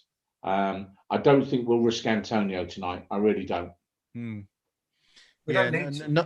No, would you go along with that? You think that this is a game probably made for Said Benrahma? Not entirely sure. So, cut out there. Sorry, Haller. And again, the ball another 2 foot higher. Haller was through on goal there, but Benrahma, it's perplexing, isn't it? Because there isn't anybody at the moment who's actually running at people on either side, really, as Southampton sort of build up on our left. It's being played across now. That's a chip ball in, actually, when he looked like to be lining up a shot. And Yarmolenko is he's trying to bring it away, but he's blocked off, and it's coming back where it's a little bit of danger, but it's Southampton run into traffic, and as it comes away, Hallard's given away a free kick, and the pressure's straight back on again. Benrahma, nobody's actually taking anyone on. I don't think that we're in a position where at the moment we're not chasing the game. And Southampton get into the box again. It's a good cross, but bad header away from Souček, and it's out to Walcott. Pulls the ball back to the edge of the box, and that's Romeo leans back as he hits the shot over the bar. Last couple of minutes, a little bit concerning. I don't think what we need at the moment is Benrahma. We need to be winning the ball further up. Southampton are making their first change. Adams is off, and that looked like Long, I think, coming on. Yeah, Shane Long, who's always a pain in the neck to play against. Not the world's greatest player, but he's one of those players who, I may be wrong, and the stats will prove me wrong, but he always seems to score against us. Decent record. It's got a few goals against us, that's for sure, over the years. There it is, as Gnome says, 58 minutes, the first substitution of the game. And Southampton's coaching team deciding they've seen enough. I'm going to just roll the clock back a little bit there, Briz, to Yarmolenko. Really, really, really disappointing passage of play from him there inside our own box. Kind of went to ground, picked the ball up and lost possession straight away, and then balked off and didn't really make any sort of attempt to try and win the ball back. Yeah, and I think that's kind of indicative of his play. I think well, that's indicative of his play. But I mean, I think that we've seen him in previous games where the shoulders drop, his head goes down, and he just kind of ambles away from the ball. You know, you want to see better than that from players. It's got to be a team game defending.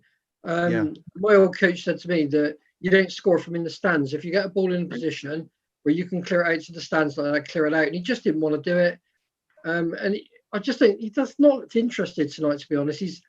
Every time he gets the ball, he drops to the other foot, cuts inside, and just gets blocked off. Going back to Ben Rama, though, I mean, he was the There is a change about to be made. I can't quite see who it is, but keep an eye on that. Somebody's putting their shirt on in the background. It's too far away on my telly to see. Yeah, it's Noble for 4 nails. Okay, but again, someone else is listening to me. I've been proved brilliantly right or horrendously wrong with this. But going back to Ben Rama, though, I think when he came on, I think it was against Chelsea, absolutely lazy player, sat up on the halfway line, wasn't interested in getting back and helping out. I don't think Moyes trusts him. I don't think it was Moyes sign-in. I think it was, as Pinky said, the chairman's pick. And I think it was a kind of payday loan in terms of picking up the money for Diagana and then getting a player in. So He's coming on now. Ben Rama's on for Lanzini. Well, here we go. It's almost as if by magic. We've just been discussing whether he might be a worthy addition to the side, and Lanzini is a strange one. That perhaps DL. I thought Lanzini had been one of our livelier players, perhaps. Yeah, he'd been lively, but so's Jack Russell. I'm going to get your goals though. No, he's had a game where he's been busy, but it's like everybody else. Nothing's really come off for him, is it? Yeah. So let's see what this new guy's got. Yes. Well, I mean, there'll be a clamour of calls. Now. And, Rosed. First touch was a chest down. His second touch was straight into the behind the Rosed behind the goal, as you put out of it. Yeah, but interesting. A bit like Fulham, I suppose, when he came on and changed the game within a few seconds of coming on the pitch. But who was it? Who was it who said Ben Rama on about the hour mark at half time? Pinky, it was you, wasn't it? Yeah. There you go. Once again, David Moyes. I think he did it the other day, didn't he? When we said about, I think you said about Lanzini and Yarmolenko at half time, and they magically appeared. So.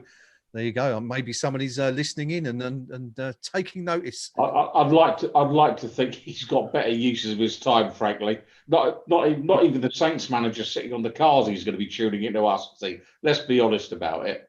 But I mean, the one selection tonight that's caused me a little bit of puzzlement, should we say, is the reintroduction of Fredericks this evening, when the manager could just as easily have given Johnson that berth tonight. And Fredericks is a player I believe that we've been offering around.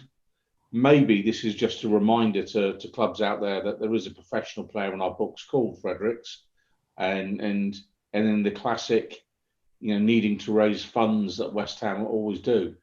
So he gets a game tonight, but I'd have played Johnson there tonight rather than Fredericks, and try and build shot on goal from. A good 35 yards from Walcott there, and it dipped. And that's the first proper save I think Fabianski's had to make. He made it well. Have a look at it. See how far out. He's a long, long way out. Yeah, good 30 yards out, and it's swerving all over the place. Fabianski did well to keep an eye on that. It's a really good effort, actually, isn't it, from Walcott? It's dipping towards the bottom left-hand or bottom right-hand corner of Fabianski's goal. But first bit of action. We've seen a couple of chances now. That's 3 shots in the last 4 minutes, which we hadn't seen any for the first 13 minutes and a half. So things beginning to liven up a little bit. We're just seeing the shot stats coming in there on the TV screen. 7 for Southampton, 5 for West Ham. We've had the first change of the evening, Rio. Is it one you would have perhaps done, or are you surprised to see Ben Rama come on when we've got players like Antonio's back in the side? Bowen obviously is a player with great attacking intent. And what do you make of that substitution? For me, it was the natural decision. I wouldn't risk Antonio today. He's been out for so long. We know it takes him 3 or 4 games to get into his stride. As for Bowen, he looks absolutely shot the other day. I would have left him out of the squad completely. We just haven't got the numbers, have we? I think Ben Rama coming on is the right decision. I'd actually say, despite the fact that on the forum, every other attacking player is getting dog's abuse. But I think Lanzini was the right move to make, taking him off. I didn't think he really offered a lot at all. Yeah. I think Ben Rama might just add that little bit of magic, and he's got a point to prove, hasn't he? He's been criticised by his manager in Open. Maybe he's going to respond to it. Let's hope he does. Yeah, let's hope so. Let's certainly hope that's the case. 64 minutes gone. Southampton 0, West Ham United 0. Briz, Ben Rama coming to the team. Looks like he's perhaps moved into that just a straight swap on the ball now. He's played not a great ball to Haller, but Haller keeps it live. Fornals scuffs the shot. I think he's just under the challenge there that made him scuff the shot, and Southampton clear it. Promising little move there, but again, the ball from Ben Rama out to Haller wasn't great. Haller did well to keep it live. You know, it lacked pace, and but Haller did well. It's slight challenge from behind, and they're never going to get a free kick for it. But it was just that flounder there. Yeah, better from West Ham. 25 minutes to go. Briz, yes, straight swap by the looks of it. Ben Rama coming in and pretty much going in playing the same role that Lanzini was. Yeah, definitely. I mean, I think this year's Diamante, isn't he? I mean, it just nobody quite knows where he's meant to play or what his strengths are. I mean, you hear a lot about him being a creative player, being able to pick the ball up and run with it at defenders, and I'm yet to see it. I mean, I think that I agree with Rhea to some point. I was looking at the bench and thinking, well, if you are going to replace Lanzini, which I think is right, who do you replace him with? I would have liked to see us go more narrow, 4-3-2-1 almost, and really look to bring the ball through the middle. But we seem to have just gone like for like in the substitutions. Southampton attacking now and cleared by us. It's difficult to see now where a goal's going to come from at the moment. We're both playing almost in up and down the pitch without any end product on it, and it's kind of almost going from one end to the other without looking anything like being dangerous, and it's almost kind of petering out. Every time a team gets hold of the ball and pushes it forward, someone makes a silly mistake or it just runs out of play. Just not really encouraging at the moment, but we'll see how it goes. Corner to Southampton. 66 minutes gone. The ball, a long ball over the top, headed out to say, I think it was Cresswell. Gnome, was it? Who put the ball out there? He was backpedaling a bit. Got the head on it, and it was allowed to run out for a corner. So bit of danger. It's on our left-hand side, the Southampton right, and Ward-Prowse is just doing a bit of gardening there by the corner flag. See how this pans out. Signal out swinging corner, and that's cleared by, I think, Dawson. Combination of Dawson and Ogbonna there, I think. Ball's back out on the left-hand side, Southampton. No challenge. And, it's still bobbling about. There's an offside there. They're letting play go on there, and the player walked away to not interfere. So it's out on the touchline, and we've got the ball now, and it's played long. But at the end, Ben Rama sort of not getting anywhere near that. And Southampton, that's going to be a yellow card. Daft challenge. By Yarmolenko.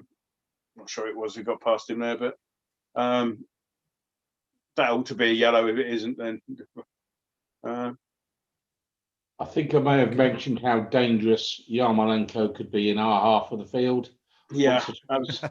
And dare I say it, if we're going to get let down tonight, that's where the mistake's coming. And yellow card is confirmed there. I didn't see the referee show it, but the TV graphic has confirmed that. So, in swinging ball, dealt with there by Dawson. Yarmolenko then comes to Yarmolenko out on the touchline, tries to backheel it and goes straight into touch. Wake up Yarmolenko. That could have been a quick throw there. He wasn't awake, but Southampton didn't spot it. 68 minutes gone. It looked like a foul throw to me, but you don't seem to get those these days. We'll just see what happens here. Just see if Southampton working the ball around the back at the moment and looking for an opening, but West Ham keeping pretty compact and tight in the middle and not really giving anything away and win a free kick. Frederick's first header wasn't the greatest, but he stuck to it, and I think it was that Ings jumping into him, but he did well to clear there. He remained calm in the end, so fair play. Yeah, Danny Ings currently resembling that drunk bloke in the pub who you see arguing with himself at the end of the night. Not quite sure who he's criticising there, but having a little rant at himself. I think Antonio's warming up, Rio. Yep, but as mentioned earlier, it's a cold night. He's got dodgy hamstrings. He's not had much game time. Is it going to be counterproductive? Do you really want to rush him back? We all know what he can offer when he's fit and firing. Oh, good work from Ben Rama. Can he find the ball? Plays the ball out wide to Fornals. Back to Ben Rama at the edge of the box. Crossing from Ben Rama, not good enough. Doesn't beat the first man. We've still got the ball. Rice is looking for help. And long diagonal ball played. And keeper comes a long way. And Haller doesn't bother to challenge. And it's in the arms of McCarthy there. A good little run from Ben Rama there. The ball out wide to Fornals again might have had a little bit more pace on it as Southampton try and break down our left again. Ball's put back to Ward-Prowse. Do you want to stick with me because they're looking a little bit putting us under pressure. Although we've got backward, ball played in Ogbonna. It's like a magnet. It's gone straight onto his head. And Southampton have to build again. Carry on, guys. 70 minutes gone. We are inside the final 20 minutes now. Southampton have the ball. Mikhail Antonio, Pinky. Probably not one we thought we were going to see tonight, but looks like it might happen. Yeah, and I think it's perhaps indicative of the manager looking at a run of games from which he needs to take more than a point, or 2 points. I think Moyes can sense there's a possibility of a win here tonight, and he's going to go for it, which kind of tells us that should the Everton game go ahead, he probably doesn't fancy us too much against Everton. So I think Moyes is looking to make something happen here tonight, and I think that's what's driving his thought process. Personally, the ball from Yarmolenko headed into the box by Fornals, but it's cleared again. And Yarmolenko jumps into his player, and it's not given. And that will be though. The free kick to West Ham as Dawson wins that one. Yellow card, really, ref? Free kick, yes. I don't think that's a yellow card. Just have a look and see it now. Gineppo. Oh, they didn't show it because they screen wiped it just at the point. I feel a bit hard done by with Gineppo there. I don't think that was a foul, but I don't think it was a yellow. I was showing it now. Let's have a look. No, I mean, it's a clear fact. Just stuck a leg out. What are you talking about? Come on. That's not a yellow, is it? Geez, you wouldn't have lasted 10 minutes in a match if those are yellow. Free kick's delivered in, and what a chance! What a chance! Two of us over there. Breeze, great chance for Souček there. Should have put that away. The best chance we've had all night. Ball's coming in. He's completely lost his marker. Should have put that away. I think Dawson might have put him off a little bit there because Dawson was in front of him. We had two players over there, but as we come forward again, Ben Rama, again, the ball's not great.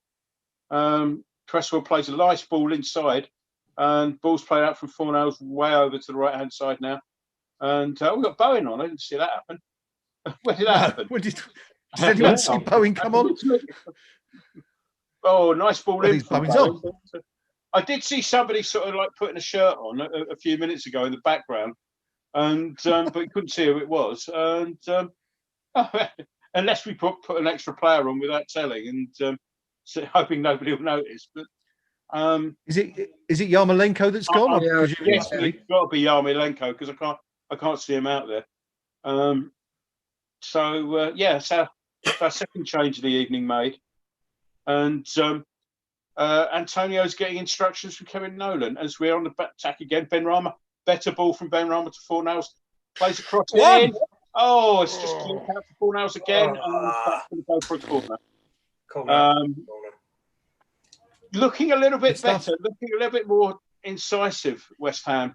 Yeah, very much so. It's coming, DL, isn't it? It's coming. Oh, don't draw me into that one. Don't draw me into that. It possibly, yeah. We're looking better, aren't we? We are looking better. Antonio coming on. When it's 1 degree. It's a good defensive clearance from Bertrand there, because Souček had controlled it, knocked it into his path, and Bertrand got the clearance in. But yeah, we'll just wait for the corner now. Crystal shaping up to take it from the left-hand side, and in it goes. In it goes. Oh, it's gone all the way across, and people have thrown themselves at it, not got it. Cross comes back in, and again it's cleared by Southampton. Now we need to be really careful here as Southampton come away on the break. Yeah, take the yellow card, Pablo. Fornals got foot in there, and that was good work from him, because it just broke up the attack that was looking dangerous. And he did it all without needing I just want to roll the clock back a couple of minutes before we had that little spell of activity in Southampton's half. Rio, there was a fantastic challenge by Declan Rice on Theo Walcott inside our own box. There was a couple of reviews of the tackle. I think they were hoping that, there would have been a foul and perhaps a penalty, but brilliant tackle by our skipper there. Yeah, and it's the first time we've really noticed him all night, isn't it? He's been incredibly quiet again. It's the second game running. I know I said it earlier, but I think the fatigue factor is really setting in. Declan's normally have one of our leading nights. He's fit as a fiddle. He puts in an absolute shift, but he's been incredibly quiet. But that was a great piece of play. I'm glad to see, actually, in the last few minutes, that Pablo Fornals has really come into the fore at both ends there. Good interception, but when we had a little spell going forward, he was instrumental in a couple of them plays. Looks a little bit more central than he has been the rest of the game. So hopefully he's pulling the strings a little bit. He's much more effective that way. Yeah, very much so. Lewis John pointing out the West Ham get taken off 5-0 down at home to Leeds. No, Mikhail Antonio. Who's he going to replace? Well, I'll ask you that in a minute, because we're in a promising position here. In fact, we've got a free kick in a promising position. It's one of those ones that there's a clip off the ball, I think. Referee's seen it, given a yellow card. I'm not quite sure. It's on Haller anyway. It's just as the ball's laid off. Obviously, we all followed the ball, and he's just come in late. That's more of a yellow than the other one was. That's Walker Peters. I can't have any arguments with that one. Antonio's finally got his shirt on, and his Haller is coming off. So there you go. That's who's coming off, Graham, since you asked. There you go. I'm surprised to see that, actually, a little bit pinky. I thought he might go with two up top, as you had suggested. Yeah, I mean, just looking at what he's done there, I'd have played the two up top, but I think if you look over the last 4 or 5 minutes, it's a much more open game. The sub that's pleased me most about what Moyes has done there. Another promising cost goes to waste. Rice heads over. Hauling off Yarmolenko was a good decision, because for all the good he can do in one half of the pitch, we just know he's done it twice already this season. He's cost us points by making rash challenges or mistakes in our half of the pitch. So the manager he's got a good hour out of him tonight. He's managed to rest Bowen for an hour, and then he said, "You know what, Gerard, go and give us 20 odd minutes or whatever it's going to turn out to be." So good management by Moyes. I think we're going for it tonight. I mean, I think we're trying to win the game. There's no question of that. But I think if you ask us in a week's time, give us the highlights from what you can remember at the game, I think we're all going to struggle to put anything together. Truth be told, the Saints look shot at the minute. For my money, I don't think they've got the same options, and that might just be their manager sitting on the Kazi, and maybe the messages aren't getting through about what to change in their setup. Well, they've just made a change. Rio's mate Armstrong is on for Gineppo. That's just happened. So, I was just going to come to Rio there, actually, Gnome, and say, he's someone that Rio's talked a lot about and speaks very highly of. Should we be a little bit worried here?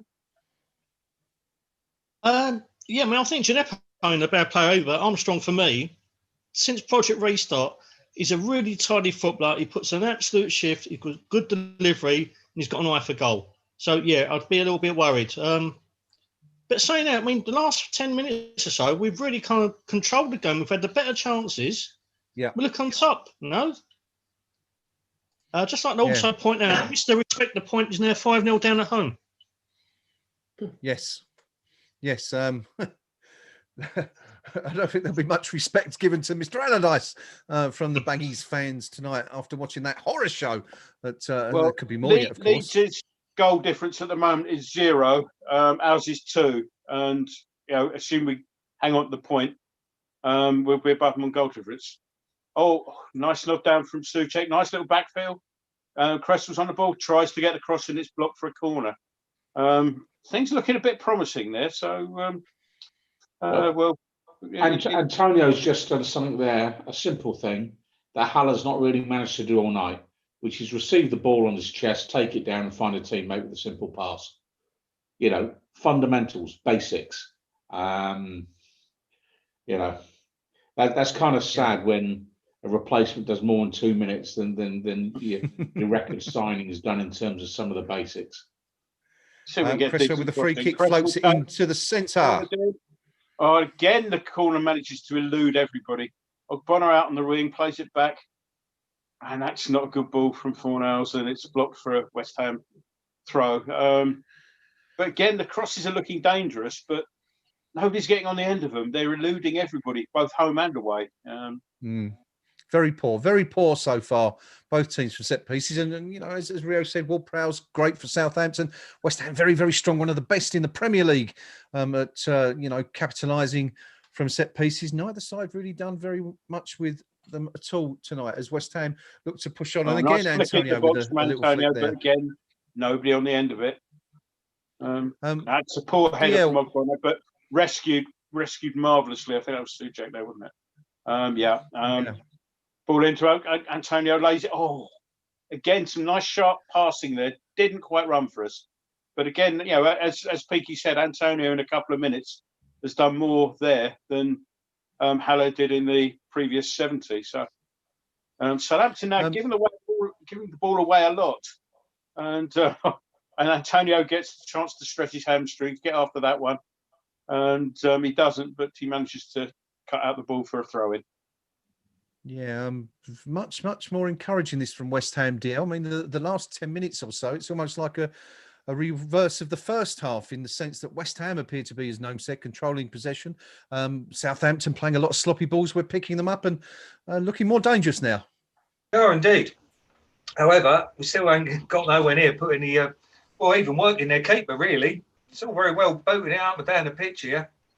But, we need to be getting shots off. We need to be working the keeper because until then, we could be playing for another 81 minutes. We ain't going to score a goal. And Southampton do look dangerous every time they come forward. I think there's still going to be a goal in this. I hope it's for us. But it's typical West Ham, isn't it? To have the best at the end of the half and to go home with nothing. So... Yes, well, I suppose it's better that we're playing.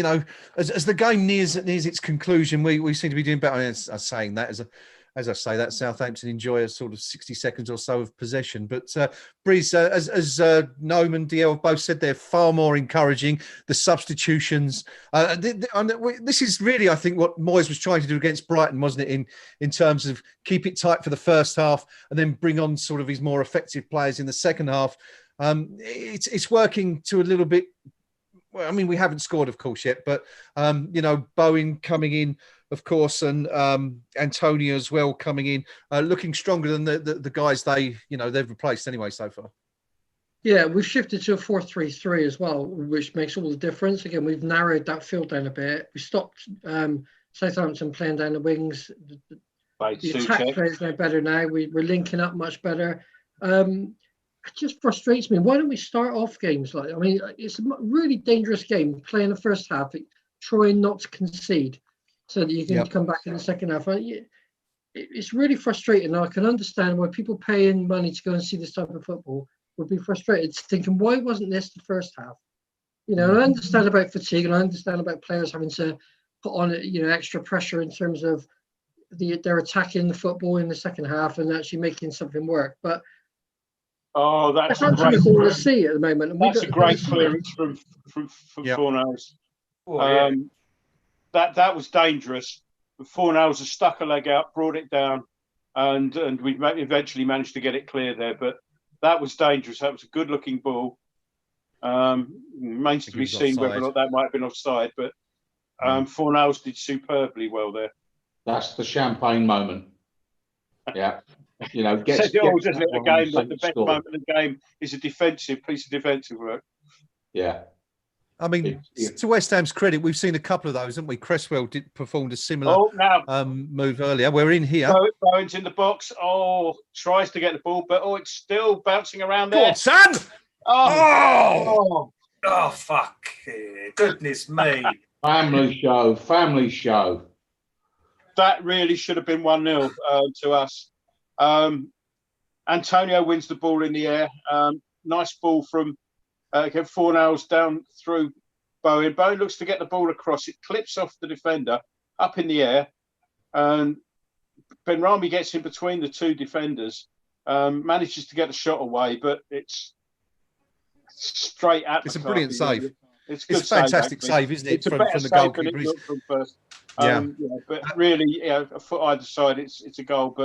But yeah, fair play to McCarthy. It was a better save than it looked on first showing.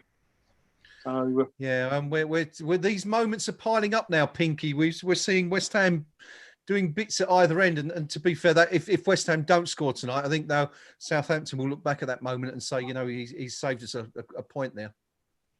Yeah, very, very much so. And the difference Antonio has made since coming on is just enormous. 2 or 3 touches of the ball that have made a huge difference, whether it's a header that he's flicked on to put someone into space, or whether it's just basic control, bring the ball down, find a teammate. He looks the £40 million player, rather than Seb Haller. And I feel for Haller in the sense that the guy must be dying 1,000 deaths inside, knowing game after game he's getting slaughtered. When rumours of the manager coaching him yard by yard throughout 90 minutes of football and things like that. He's not having a happy time at West Ham United. And at some point, I'd expect him to go into the manager's office and say, look, just sell me to someone, anyone. Whether or not the chairman will take the financial hit, of course, is the other issue. But Antonio's made a massive difference since coming on. Yeah, very much so. And Benrahma, a great chance. Benrahma won't have a better chance than that, you think, all night, Briz, really. 3 or 4 yards from goal. It was a great save from the keeper, but surely you've got to put those in the back of the net. Well, he scores and it changes his season and our season, doesn't it, really? I mean, steady, guys. Southampton on the left. Ball's cut down to the byline, but we block it again. And we're looking... Benrahma's on. Has he got it? No. Ball played to Benrahma on the right wing, but defender came across to cut it out. But promising moment for Southampton there, but came to naught, thankfully. Yes. First chance Southampton really have had to build in the last few minutes. But Briz, great chance for Benrahma. Really, really has to put that away. Yeah, and like I said, if he puts it away, that's our season changed and his season, because I think you may start thinking to himself, well, I'm getting a bit of confidence back now. It's a message to the manager, look, I put the ball in the net. All things change, but he didn't. And again, credit for the save. It was a really good save. But you're right, he's got to put that away. And at this level, those are the chances that cost you places in the league. Game stretched here, but. Again, we managed to sort of win the ball on the edge of our own box, and Souček, I think it was a late one there, free kick. Ings is off again. That bloke in the pub again.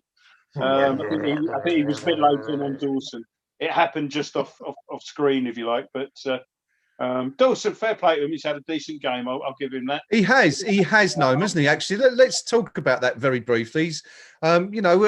We didn't ridicule him at the start, but we were a little bit concerned. He's my man of the match. I would. Why not? I would give him man of the match tonight. Just thinking that myself. Yeah. You know, West Ham on the attack now as Fornals gets bundled off the ball, but nothing doing from the ref, and Walcott brings it away. Pinky, I think it's a good shout. I mean, you look at the team and been one or two decent cameos. Rice has done a couple of good things, Cresswell, but for a player who's not kicked a ball all season, done really well, hasn't he, Dawson? He stood tall in the opening 15 minutes when Saints put us under fairly sustained pressure. He made one serious error, which we got away with, and then that was the classic sign of a player that's ring rusty. But other than that, there was a spell of about 30 minutes where we didn't mention his name. You know, such was our ascendancies as a team. But in truth, well, look, even Amazon agree with you, Pinky. I mean, is there anyone I'm not on the hotline to? He's done the job. He has done the classic Hammers Collins job tonight of being the last ditch guy, the solid guy, the ball attacker when the Saints are slung the cross in. He's done an old-fashioned centre half's job tonight and done it very well. So deservedly man of the match. I think Amazon have got that right. Amazon so they've got it right. Lottery numbers for Saturday, please, Pinky, at the end of the show.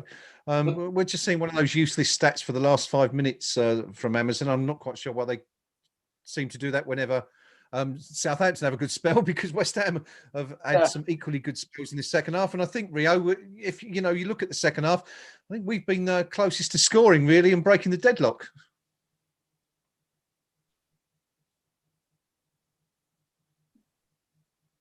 Yeah, we've had much the better chances. We've controlled the game, really. We can't fail to criticise Moyes over the fact he's not tried to win this game, have we? He's brought in two of our most attacking players who've been key to our revival since he took over. We've gone for it. We've largely controlled this, and just a little bit of lack of quality in the opposition area has been telling, hasn't it? We're still not got that, dare I say it, a Defoe type, a Cotty type to try and put the ball away. Three minutes of added time. We're 50 seconds into that at the moment, by the way, guys. Thomas Souček going slightly mad because he didn't win a throw in there. As Gnome says, 2 minutes left for someone to get a winner. There may be one more chance, but we'll assess this one in a few minutes' time when we look back at our final review. But DL, it's been a much improved second half from West Ham, and perhaps a little bit unfortunate not to sneak the winning goal. Of course, there is still time, but so far, at least, anyway. Oh, hang on. Yeah, let's see what Southampton do with this first. And Fredericks claims the goal kick and gets it. So Bertrand not happy about that. But anything has got to have been an improvement over the first half. I just don't think we've done enough in their box. We've had moments, but apart from the Ben Rama chance, we just don't look like scoring in a million years. We just want someone to have a crack from outside the area or something. If you don't shoot, you ain't going to score goals. I don't know if Moyes has asked them to rein it in, but since the lockdown, we've been happy to try and have a crack from outside the area and stuff, but we don't seem to be in the last few games. And it can't be a coincidence. It's probably an instruction from the manager.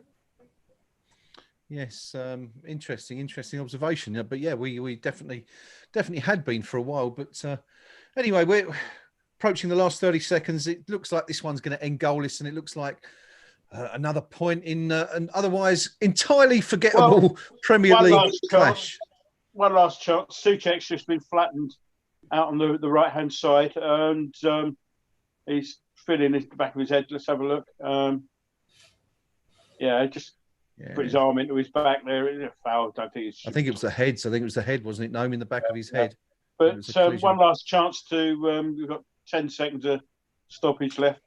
So one last chance for the ball to be delivered into the box, and I think pretty much as soon as this, whatever happens here, it'll be that'll be it. So this is it. This is the game. One way or another, it's either going to be a draw we'll get a goal from it. Oh. It's played short. That's silly when you've got literally 2 seconds left.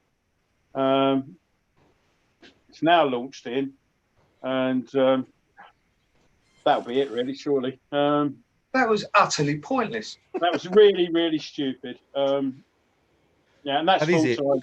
You had a chance to launch the ball at the box. You knew that time was gone. Launch it in. If we score, we score. If they clear it as soon as it's cleared, the whistle goes. That was just daft. Good point, though. Daft. You could probably sum up a lot of the game like that, I guess. But as Gnome says, the final whistle has blown at St Mary's. It has finished. Southampton 0, West Ham United 0. Another point on the road for West Ham. Not the most entertaining of games, but West Ham much better in the second half than they were in the first. And if anyone looked more likely to grab a winner in the second half, it was West Ham. Unfortunately, it didn't quite work out that way. The best chance of the half, indeed, the best chance of the match, falling to substitute Ben Rama with just 6 minutes of normal time remaining. Bowen putting the ball into the mix and Ben Rama profiting from a bit of slack defending. But full credit to Southampton goalkeeper Alex McCarthy pulling off a stunning save from point-blank range to keep his side in the game and earn a point for Southampton when West Ham looked like they might just steal it at the end. Credit, I think, is going to be coming from the team for David Moyes and his positive second half substitutions, in which he brought on Ben Rama and Bowen, the one we missed. We didn't even see that happen, but it did happen. I think the team and then, of course, missed it, didn't they? Amazon, there was no caption or anything like that. First, we knew the ball was out by. Bowen, where did he come from? Yeah, where did he come from? He was on the bench a minute ago. We didn't even see him warming up.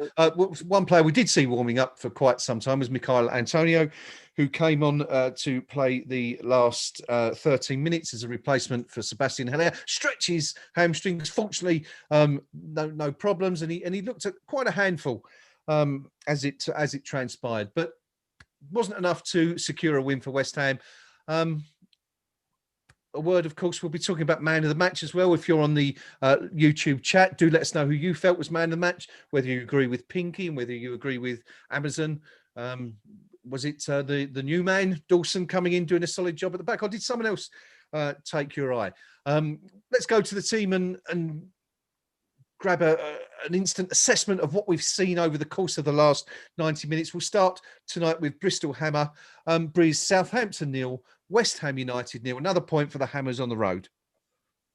Yeah, and I think all things given, with the side that we would, me especially at the beginning, thought we were going to lose that by quite heavily. I think taking a point is not a bad result. I'm a little disappointed at the end, actually, and that's kind of strange given where we were in the first half. I think the difference was made at half-time. We pushed up on Walcott. We stopped allowing himself that space to be able to dictate the ball.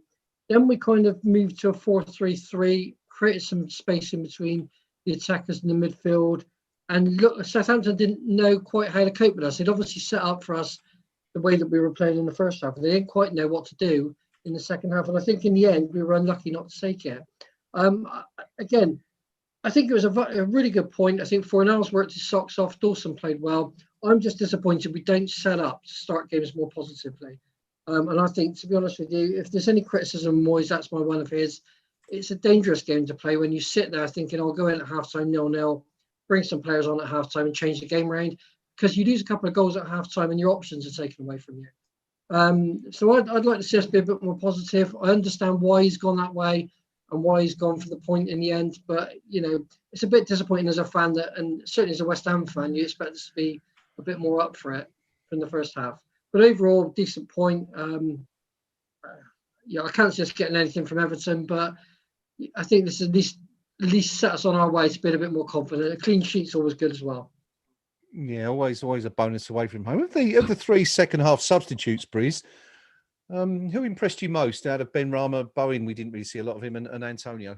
Antonio, I was a little worried when he came on, because if I was Southampton, the first thing I'd be doing is put my boot through him and saying welcome back to the game. Because he was our third sub, we've got no more behind him, and seeing if he is a little bit fragile. But I think he made the difference. He reads the game so well. He knows when to make his runs. And Pinky was right. And I think a little bit of it was to do with the shape change. Haller was a little bit isolated up front, but when he comes on, he just seems to lift the team. The team seems to build that confidence around him. You could see the players almost, their shoulders came up. It was a bit of a mistake. Well, we can put the ball to Antonio. We know we can run off him. You don't normally see that with Haller. So I think he made the difference for me. I'm still not convinced by Benrahma. I'm really not convinced by him. Bowen's a great player. And again, some good players to bring on. Okay, good stuff. Thank you. Gnome, a point away from home, never something to be sneezed at, regardless of the opposition. But did David Moyes start this one a little bit too defensively? I think it was more a case that first 15 minutes, we weren't allowed to be more attacking. Those first 15 minutes or so, they came at us with a vengeance. Now it did settle down, and we were sort of compact. And apart from the fact that Walcott was getting a little bit too much space, which was dealt with in the second half, but I don't think he set up to play that way. I just think that they kept us penned in for 15 minutes before things settled down. They weren't finding a way through. They lacked creativity and guile, and at that point, you end up, when you've had the ball for 10, 15 passes, nothing's happening ahead of you. There's your patience runs out, and you'll end up with somebody launching it forward. We pick it off. As I was saying, excuse me, we weren't getting weren't holding on to the ball that well, and that would have made a difference. Second half, I thought we were the better team for most of that. When you look at it, saves made by goalkeepers, really. Two of note. That one that swerved all over the place, that Fabianski got behind and saved well, and that point blank save from McCarthy, which was superb. But what you had there were two teams pretty much cancelling each other out. And I'm happy with the point, because it was one that I know Southampton over the last few games haven't played that well, but when I saw Ings was back, and we're just looking at the match stats, we actually had more shots than them, and we had the same amount on target. So it's all very well having possession, but if you're looking up in possession, you've got nobody to pass it to other than the guys 10 yards to your right. There you go. Do you want to ditch me now, because we've got Declan Rice on the box? Okay, we'll come back in a minute. Thank you. No, Rio, Southampton 0, West Ham United 0. A better point perhaps than the two at home against Palace and Brighton. But for you, a good point, or 2 points drop possibly? I'd say it's a good point away from home. They're a team that are above us in the league. If they had won tonight, they'd have gone top 4, I believe. But they look flat. They look equally as flat, if not flatter, than we did, which is a bit of a surprise. My biggest issue with tonight's performance is we had a more attacking lineup than we did on Monday. It should have been the other way around for me. And tonight, we didn't allow our forward attacking players to flourish. It took 75 minutes for Soucek and Declan Rice to stamp their authority in the game, win balls in midfield, feed our attacking midfielders. And when they did, Pablo Fornals and Saïd Benrahma looked a distinct threat. We could have won the game at the end there. But as Gnome said, I think the official stat said we had 3 shots on target. Now, I think one was that stretch Seb Haller chance in the first half, which can't really count. The other, I think, was Dawson's. I think is it the name was a skull shot or something? When you try and kick the opposition's head into the back of the net, and that chance on Benrahma at the end. We really didn't test the keeper until that chance when Benrahma got through. Now we got the wealth of attacking talent out there, and we didn't let them flourish until the last 15 minutes when they noticeably tired and they were absolutely struggling. A point away from home, a good side, is always a positive. But it could have been more. And it's a little bit disappointing for me there. Yeah, isn't that perhaps the story of the last couple of weeks, really? You know, Palace, 2 points dropped. Brighton had to come from behind twice. You know, it's the story of our recent form, that, isn't it? That it could have been much better. Yeah, most definitely. And you got to take in consideration the depth of our squad, the amount of games we're playing in such a short period of time. You can't be too disappointed with tonight. But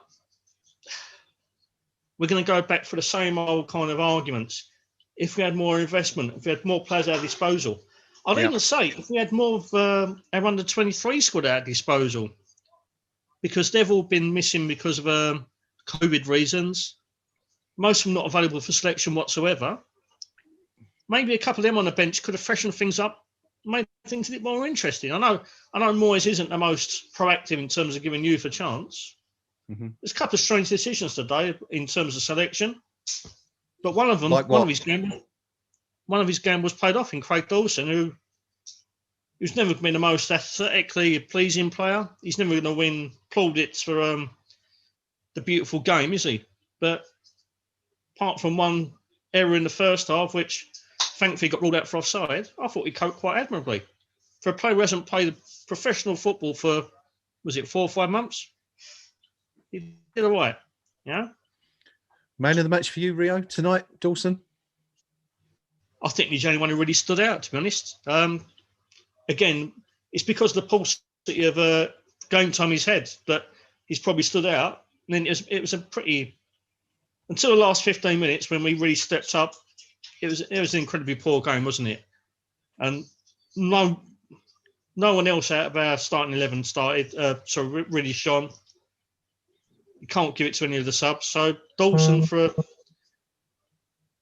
almost a triumph over adversity, because as soon as he was announced, the match thread went through the roof, criticising his selection, bar 1 or 2 posters.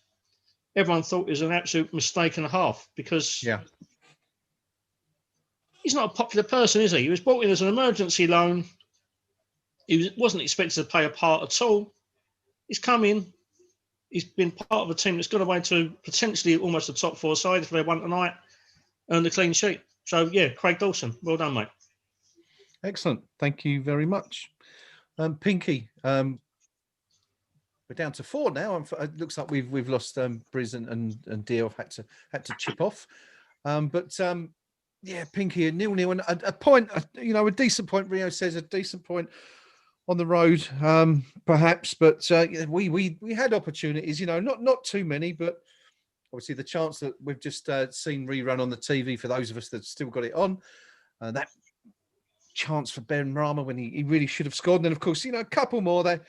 The Souček, the header, good opportunity, one you'd expect him to perhaps do better from, the Rice free kick. And I'm like, but, did we perhaps perform better at the other end tonight in the sense that Southampton have scored a fair few goals this season, but I felt they would look completely subdued tonight. And I know it's Christmas and, you get some odd results and teams can often look like that. But would you agree that our defensive unit were rock solid? I mean, you've obviously cited Dawson, but, it's not just Dawson. Fredericks has come in, first game of the season tonight. Since he was dropped, we signed Kufal and we haven't seen hair nor hide of him since then.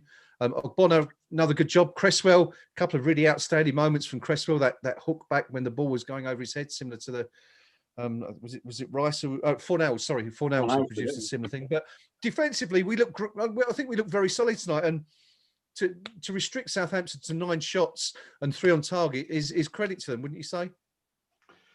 Yeah, and to the players in front of them.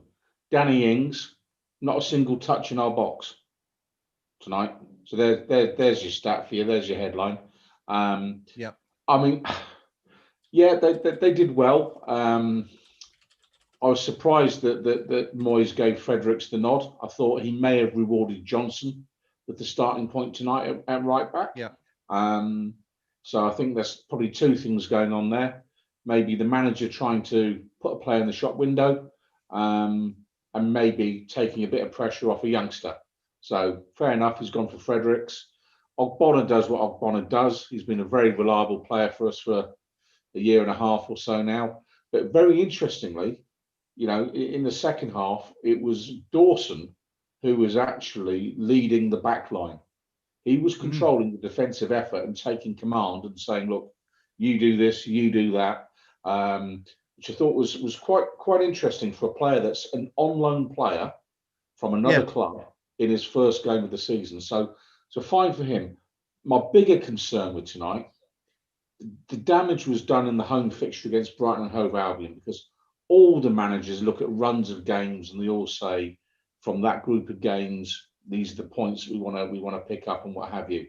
So if you look at the 2 games overall, 2 points from 6 isn't enough. We needed 4 points from those 6 if we make the assumption that we're not going to get very much at all against Everton. We now have put ourselves in a position with just getting the 2 draws. We probably need a point against Everton as a minimum, I'd suggest, to say it's been a reasonable period. But the problem's going to go so much deeper.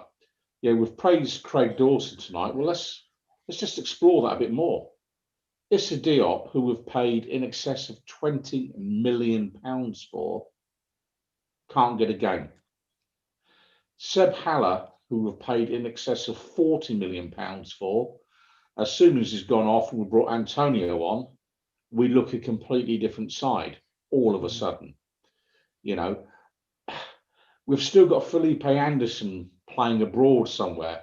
He cost us another absolute chunk of change. And, you know, a player that's come on tonight said, Benrahma, I'm sorry, but when you're 3 or 4 yards out, given that opportunity, you score. You put the ball in the net, because that's your job, son. That's why you've come on for that. And we've committed to paying over £20 million for him. So we are racking up huge expenditure on players that are not delivering week in, week out. Yet David Moyes is the manager. He signed Bowen, who's generally done well for us. He signed Kufal, who's generally done well for us. You know, and there's a pattern emerging here whereby we've got the Pellegrini cast-offs and the Sullivan picks aren't doing it for us. And yet the manager's already been told there's no money to spend in January. So whatever Moyes is doing on the pitch, you know, game to game, a lot of the good work is getting undone because of what's going on above him or what he inherited. Yeah. And here we are with 20 games from the end of the season. We don't know who's going to be manager. The players don't know who their boss is going to be next season. So if you're a player now looking at this, you're thinking, well, is Moyes going to be my boss? At what point are the players going to stop running for this manager on the basis of they'll come to the conclusion that he won't be their boss next season? Because that moment's coming, probably mid-March, if we assume that Sullivan and Moyes can't reach an agreement on a deal. And I don't think it's about what Moyes gets paid. I don't think it'll be about Moyes' contract length. This will be, what are the funds available to strengthen the squad? And this is the bit that Mr. Sullivan won't either want to give to Mr. Moyes or isn't in a position to give to Mr. Moyes. And my biggest fear, what I'm looking at the minute, is a manager who is punching above his weight, and he's going to end up going again at the end of the year, and we'll still be stuck with Seb Haller, we'll still be stuck with Benrahma, we'll be stuck with Felipe Anderson, and we'll have crucial positions that we need to fill. And it's not looking so rosy for us. So for me, the result tonight, a point from away from home, is never bad. But as a run of fixtures, this and Brighton, we're 2 points short of where we need to be. But the bigger picture is the bigger problem. That's where I'd put it. And we've lost Graham. I think I've bored him to death there somehow. But yeah, can anyone else hear me or anything? Or I can hear you, Pinky. Thank you. And we've got the little live thing in the top left-hand corner of my screen, so I'm assuming with. Yeah. Okay. Here he is. He's back. He's back. So had you lost? Back. Had you lost the will to live about there? him. I do apologise, Pinky. You were just talking about the lack of options in Moyes' squad and the fact that he's out of contract at the end of the year. But yes, I don't know if you'd finished on that little stream of consciousness because I've just come back. So yeah, and Graham, basically the point I'm making is we've done fine this season so far. The manager has done the best of what he's got, but he's got an awful lot of players that we need to shift. I don't know how he's going to shift them because the chairman won't want to take the financial hit. They can't seem to, I don't see any white smoke coming out of the London Stadium saying the manager's signed a new deal. And I think that's about, well, what funds are going to be available to improve the squad. And all in all, I'd say Moyes is keeping his end of the bargain. Some of the players that we've got are keeping their end of the bargain. But there's 5 or 6 who I wouldn't accuse them of stealing a living, but they're not quite at the level we need them to be. And the chairman here, I don't think he really wants Moyes. I think he's looking for an excuse to have Moyes walk. And, a bit like he did with Allardyce at the end. And I think the club's a bit of a mess at that top leadership level. And I think what's really going on here now is we're going to lose quite a good manager at the end of the year. Other clubs are going to look at us and go, well, look at the state of West Ham. What is really going on there? And I'm sorry to keep banging on and on about it. The Ben Rama deal is the classic where the chairman has done a deal with a player's agent. Yeah. The manager clearly didn't want that player at that point in time. And the manager, because he's got 20 odd points on the board already, and we look comfortable in mid-table, is sitting there now with his arms folded. He may have been offered a new contract by the chairman, but has he been offered the funds that he knows he's going to need to strengthen the squad? And I suspect until David Sullivan says, here is X amount, I don't think David Moyes is going to sign a deal. I think he's got the chairman exactly where he wants him, rather than what usually goes on with David Sullivan, where the chairman normally has the manager where the chairman wants him. And I think this is going to get quite tasty in the next few weeks. Okay, well, of course, we'll watch with bated breath to see what happens. The transfer window opening again in a couple of days' time. And of course, the little bits of info you hear tend to suggest that there isn't going to be an awfully huge pot for Mr. Moyes to dip into when that window does open in a couple of days' time. But definitely areas of the team that need to be addressed, as we've seen in recent weeks. Gnome, you've been listening to a couple of interviews there. Declan Rice was in first, and then we saw the Southampton coach. Is it Kitzbichler? Who was up shortly after. I don't think Mr. Moyes has been up yet, though. Not yet, no. I haven't seen him yet. Declan Rice was, although pleased with the point, he did say that, it feels a little bit like 2 lost. But it was a standard interview, tough place to come, etc., etc. But a lot of games, but then everyone's playing a lot of games. We didn't feel we did ourselves justice against Brighton, that sort of thing. So nothing really of earth-shattering information. I'm glad to see that he was slightly disappointed not to get the win. From the chap whose name I'm not even going to begin to start to pronounce, Lickler or whatever his name is, he was actually very happy with the point. And saying we needed to be a bit more sharp in front of goal in the final third. I'm just watching that disallowed goal again, and the Ings effort. Because if they put those grid lines up, that's going to be very close, because although he's not actually over that side, Fredericks is over this side. It's all happening over there. So if you're looking at the nearest West Ham player, whoever's going down the right hand side there is looking offside. But look over there. That's not that. That's a bit close. It was basically bemoaning the fact they needed to be a little bit sharper in front of goal. Had hoped that the return of Ings might have brought that about, but I think you said something nice about West Ham in the middle of it all fairly turgid stuff, really. Still waiting for David Moyes, and here he is. So I'll come back to you.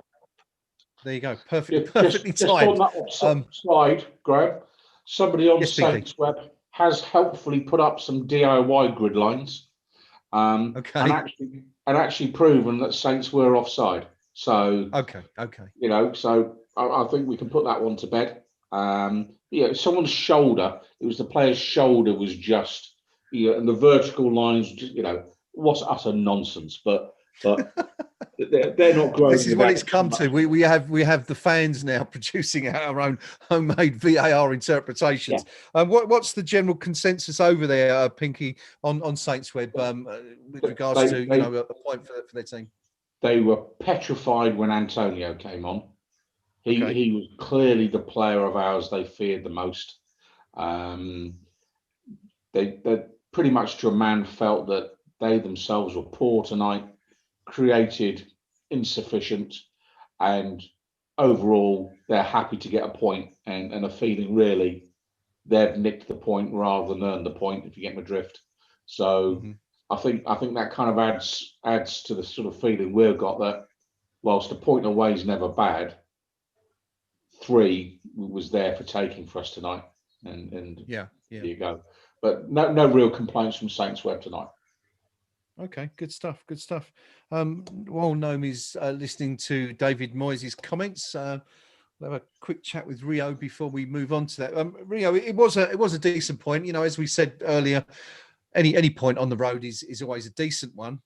But given that we failed to, win those very winnable games against the likes of Palace and Brighton, etc., that's now 1 win in 6 for David Moyes. So, we said before the game, we really do need to go out there and win that. But Everton up next, and then you've got a 10-day break. So, you're sort of looking ahead and thinking, well, if we don't win at Everton, where is, I suppose Burnley would be the answer, but to say, where is the next win going to come from? But it doesn't look very good all of a sudden, does it?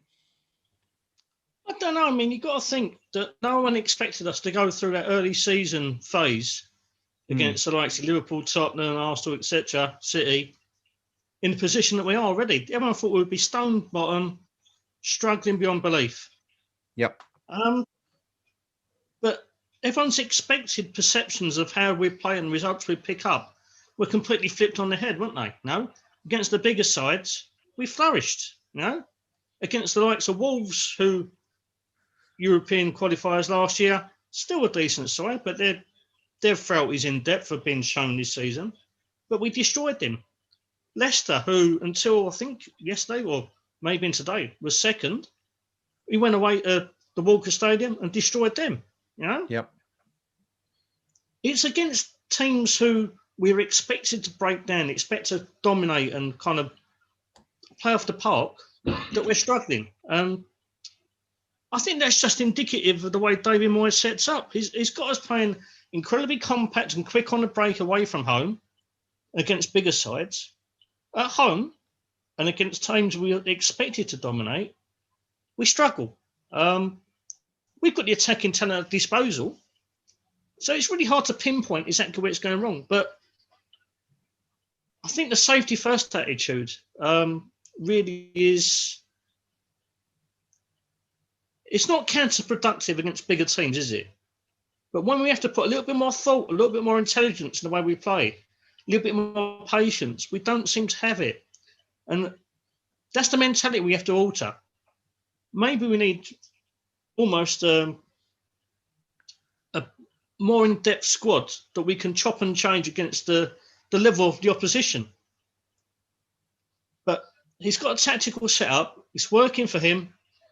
We're picking up the points. And let's not forget, as Pinky pointed out, his contract expires incredibly soon. His remit was to keep us up last year and stabilise the club. Mm-hmm. No one can fail to say that he hasn't done that. Along the way, he's bought incredibly well. You know, I mean, I've got no complaints about what he's doing so far. I mean, it's not entirely pretty against the likes of Fulham, Palace, etc. But we're picking up the points. We're in a decent position, given the fact that at the start of the season, everyone was tipping us for a relegation battle, if not relegation at all. Yeah, have we perhaps been a little bit spoilt by those early season results? You know, perhaps we were expecting a little bit more because of those. Yeah, it's raised expectations, isn't it? I mean, you expect to go to these places and at times get absolutely turned over. But because we, against the odds, we picked up points, a couple of crucial wins, it raises and fuels supporter expectation and hopes. Yeah. Because we haven't followed that up, but we haven't done it for the last few years. We haven't gone to teams. And as I say, where we're supposed to have gone to teams and battered them, we haven't done it. We haven't done it for a while. Mm-hmm. So let's just respect what we have at the moment. Let's not forget how thin this squad is in terms of numbers. Well, let's not forget where we was this time last year. Because this time last year, we was calling for Moyes because Pellegrini had failed. The squad was in disarray. We was unfit. We were slow. We was heading for the drop. And 12 months later, we're sitting pretty in the top half of the table. Yeah, easy to forget where we've come from. Gnome, I'm going to come to you in just a second for David Moyes' thoughts. But Pinky, I think you just wanted to come in there and make a comment on Rio's assessment. Which other Premier League club started the season with just one striker? Mm-hmm. You know, and you know, the reality is we've started with Haller as the only striker in the books. We've converted Antonio to do that job, and Antonio is making Haller look like a pub player. You know, it really is in terms of effectiveness. Yeah. And I keep coming back to it. We sold Grady Diangana, and the chairman's reinvested that money in a player our manager neither wanted or needed. Yeah, instead of actually putting the money towards a player we needed. We should have gone for a striker, no ifs or buts, because where our season's come undone, Antonio, the converted player, we've looked good in the first part of the season because Antonio was delivering week after week for us. You know, comments from ourselves along the lines of Drogba-esque performances, unplayable, all those sorts of things. And as soon as he drops out of the side because of injury, that's when we're back down to 1 win in 6. It's not a coincidence where the problem is, and it keeps coming back to the same door, and that's on the door of a massive house out in Essex, where the chairman is listening to the wrong people. He's listening to Will Salthouse when he should be listening to David Moyes. It's that bloody obvious, and I'm up to here with it now because, you know, our season is going to peter out into a mid-table mediocrity. Yeah, and it needn't be that way. It needn't be that way. And I'm sorry, but we're a striker short. And we all know, come the end of January, we'll still be a striker short. That's it. It was, and this is the point that you make. Of course, it was also predictable. We you know, it's not as if we're sitting here in retrospect saying these things. These were the conversations and these were the comments we were having and making back in July and August, and even at the end of last season. You know, that necessity to strengthen in attack, and just hasn't happened. But there you go. We shall see what happens next week, as we said in the transfer window. Gnome has been waiting patiently to come in on David Moyes' thoughts. The manager has been speaking to Amazon. Not quite sure who he speaks to at Amazon, but he's been having his say. No, what did the Moyes have to say about that point tonight? I've forgotten now. No, it's funny. Just before you went to Pinky, there, you just mentioned a measure of how far we've come. It was pointed out to him that it's a year since he took over, and he was giving the players full credit for firstly, sort of getting out from the bottom three where we were when he came over, to in the end stay up fairly comfortably, and to have a good start to the season. That we've got, excuse me, that we've had, the relatively good start anyway that we've had. As regards today's game, he was pleased with the clean sheet. Obviously, thought we'd won it like the rest of us did when Benrahma was clean through. He hadn't seen it again, but he said he said, but they tell me it was a great save. So I think he's cut Benrahma some slack on that. One of the things he said that might interest people is that just looking at the club in general, and he says, we're trying to change West Ham, and he said we'd like to do it quickly, but we're having to do it little by little. But hopefully, he said, people will begin to see how we're trying to change West Ham. Now, he didn't elaborate on that point, and did you perhaps interpret that as a dig at the bald gnome? The fact that he said we're having to do it little by little. I guess possibly. I mean, it depends what you're talking about. If you're talking about the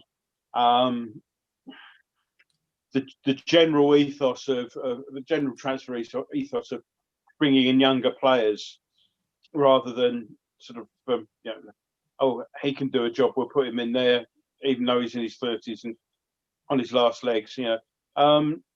Maybe he was talking about that. Maybe he's just talking about the fact that we got next to no money, and the changes he wants to make, he can't make all at once.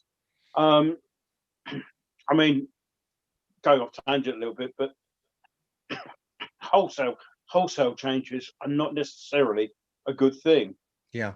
And if somebody comes in, you suddenly get 7 or 8 new players, and completely disrupt the thing. He was very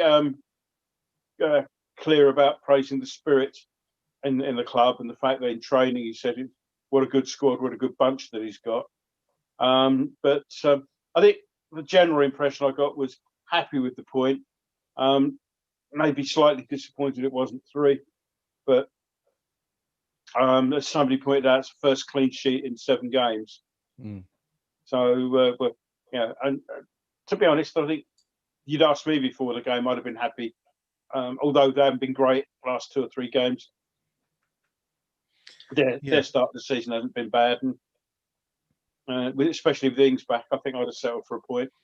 Well, you of course, both you and Rio predicted that we'd leave with a point tonight. So kudos to you two, gentlemen. I also said that this was one of those games that you expect there to be a lot of goals, and there won't be. Well, you did go for a 1-1, to be fair. Yeah. So I was closest. And well, actually, I went for 1-0, so I was closest. So, I got the in terms of goals scored, at least I got the result right. How can you be close? You didn't even get the result right.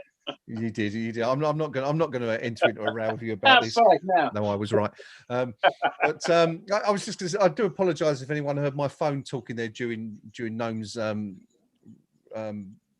of probably more David interesting Moyes. than what I had For to some say. reason, Gnome, you set off my Alexa on my phone. I'm not quite sure what it was, what you said, but it triggered it anyway, and it was asking me for some direction. But anyway, there you go. A year. Yes, indeed, we all do. Yes, no idea. There's always someone listening to you when you least expect it. Rio, as Gnome said, it's been a year of David Moyes now. How that year's flown. I think it was Bournemouth, wasn't it, the first game? Yeah, we played 1-4. 4-0 win. We thought that was it. We never looked back. What do you make of it? That last 12 months. Well, let's put it this way: when he first joined us, he's been out of work for 18 months, hasn't he? We was the last person to even consider employing him. His managerial stock was an all-time rock bottom. He'd failed miserably in Spain. He failed miserably at Sunderland. The only reason we possibly employed him is because he was cheap, wasn't he? Yeah? He was cheap, available. No one else would touch him with a barge pole. Now, I thought it would be a complete disaster. No one wanted him. I don't know a single West Ham fan who wanted him. and particularly the second time round. No one wanted him back. But look what he's done to us, you know. It's not the most exciting football, but when it does click, it's decent, you know. We saw that at Wolves. We saw that at Leicester, you know. When it does click, we're a decent side. He's building us slowly. He's made some very astute purchases. Thomas Souček was an absolute steal. Yeah. Jared Bowen is the kind of player that West Ham fans were crying out for. Full of energy, full of work rate, a young player with a lot to prove. Kofeld looks a very good signing. If he's allowed to develop his side in the manner he has done already in his first 12 months, if he's given the funds to do that, we could flourish. Look what he did at Everton. I know it was a long time ago. He's shown what he can do in a shoestring budget. All right, Bill Kenwright isn't the most difficult chairman in terms of personality and attention seeking and interference, but he wasn't exactly flush with a wallet, was he? And he's not getting that here either. He's considering who his employers are, what he's been allowed to work with. He's done a fine job. I can't fault the man. As I said, at times it's not the most aesthetically pleasing, but it can be. And in incredibly difficult circumstances, I think he's doing the sterling work. Excellent stuff. Pinky, same question to you. I mean, and another thing that we've longed for really at West Ham, going back as far back as perhaps even John Lyall, 30 years ago, is a manager who can bring that sort of continuity to the squad. Who can develop a team, put his own, his own feel on the squad rather than chopping and changing every couple of years. Do you get the feeling that Moyes is that man that, assuming he gets offered a new contract, and that is, of course, a very big assumption at this point, bearing in mind, as you've pointed out rightly, he's out of contract in a few months. Do you think he's the man that can do that? And do you think the board, more importantly, see him as the sort of David Moyes that was at Everton and was allowed to do that, to build a team in his image and progress and do that over a number of years rather than the 18 to 24 months that managers have been getting for the last X amount of years at the club? Yeah, I think David. I mean, if you take Moyes 1 and Moyes 2, I think Moyes now is more comfortable as West Ham United manager. He's more comfortable in front of a camera. The doer Scott sort of reputation that he had about if you're not miserable enough, I'll give you another bowl of porridge to make you really miserable. He's worked hard to shed that image, and he's managed 850, 900 games, for a number of different clubs. He knows the job. Let's get away from this idea that he's some clueless halfwit who's lucky to be where he is. Yeah, he's earned the right to manage in the Premier League for year after year of doing a reasonably decent job at the clubs he's been to. He's had a couple of setbacks, but who hasn't? Who hasn't in that game? And there's two kinds of football manager: them that's been fired and them that's going to be fired. That's just how the game is. And I think he's earned the right to have the respect of the players under his charge, and I think he's clearly got that. He's battled to get the coaching staff that he wanted, because let's not forget that the chairman didn't want to let Stuart Pearce back in the club. Yeah, and again, he's relented on that. So I think when he's giving signals like we're trying to change it a little bit at a time, I think he's smart enough to know if he goes into David Sullivan, all guns blazing, there's only one winner. Because David Sullivan's going to say, 51%, my money, my club, my rules, out you go. Okay. I think Moyes is clever enough now to know he needs to put the chairman in a position where the chairman looks a complete and utter mug if he can't find an agreement with David Moyes and on a new deal. And because clearly Moyes is talking about a happy squad, a happy training environment. Yeah. Are we hearing any stories from any players now about, I can't stand it at West Ham? Yeah, Jack Wilshere, had a few words to say on the way out the door, but that's Jack Wilshere training with second division Bournemouth now. Because he, basically a manager made the correct and sensible decision. That is, you're not a player for here anymore, pal, because you're just not up to it. So I think what we're seeing from David Moyes is he's making good decisions, consistent decisions, but he is operating with a wafer-thin squad in certain areas. And I said earlier, the conversation about his contract, it's not about what he gets paid, because you know what? David Moyes ain't short of a few quid. He's one of the things that managing for 800 odd games does for you is you rack up a few quid in the bank. So none of the guys that are managing for that duration are sat there wondering where their next million quid's coming from. So it's not about his personal deal. It's about what the chairman is going to do to allow him to develop the club in the direction that he wants. And he knows he can only do a bit at a time, but this central issue about who signs the players and who picks the team. To an old-fashioned British manager, they are the fundamentals. Because could you ever imagine David Gill saying to Sir Alex Ferguson, tell you what, Sir Alex, I fancy this player, I'll sign him, I'll do the deal with his agent, and I expect to see him playing. And when Fergie doesn't pick him, would Gill ever say, well, okay, well, I'm not going to buy other players because I will force you to pick my guy because he's the only option. Anyone in the managerial role knows to get someone to do something they don't want to do, all you've got to do is shut off every other option to them. And if you close every other option, eventually they'll go, well, I may as well pick that player then because it's all I've got. For Moyes tonight, in a team with 5 changes, to be strong enough to say, no, I'm not picking Said Benrahma from the start. That's a strong manager that's saying that. And without quite rubbing the chairman's nose in it, he's saying, no, Mr. Chairman. Yeah. He's not good enough, to start in my team. Okay. And perhaps the chairman will gradually take on board. If he wants Moyes as manager, that's what he's going to, dare I say it, put up with. But that's how it should be. Yeah. And it's a massive challenge for any manager here. We saw Sam Allardyce had a very good go at trying to change David Sullivan. And in the end, the supporters turned on Allardyce and Sullivan got his way. We have seen the club's social media department for the last couple of weeks pushing Said Benrahma as a player like he was the second coming of Pele. Seriously, you'd think we had signed, I saw someone describe him the other day on Twitter as a £30 million potential world beater. And I'm thinking, really? I thought we signed him from second division Brentford. Yeah.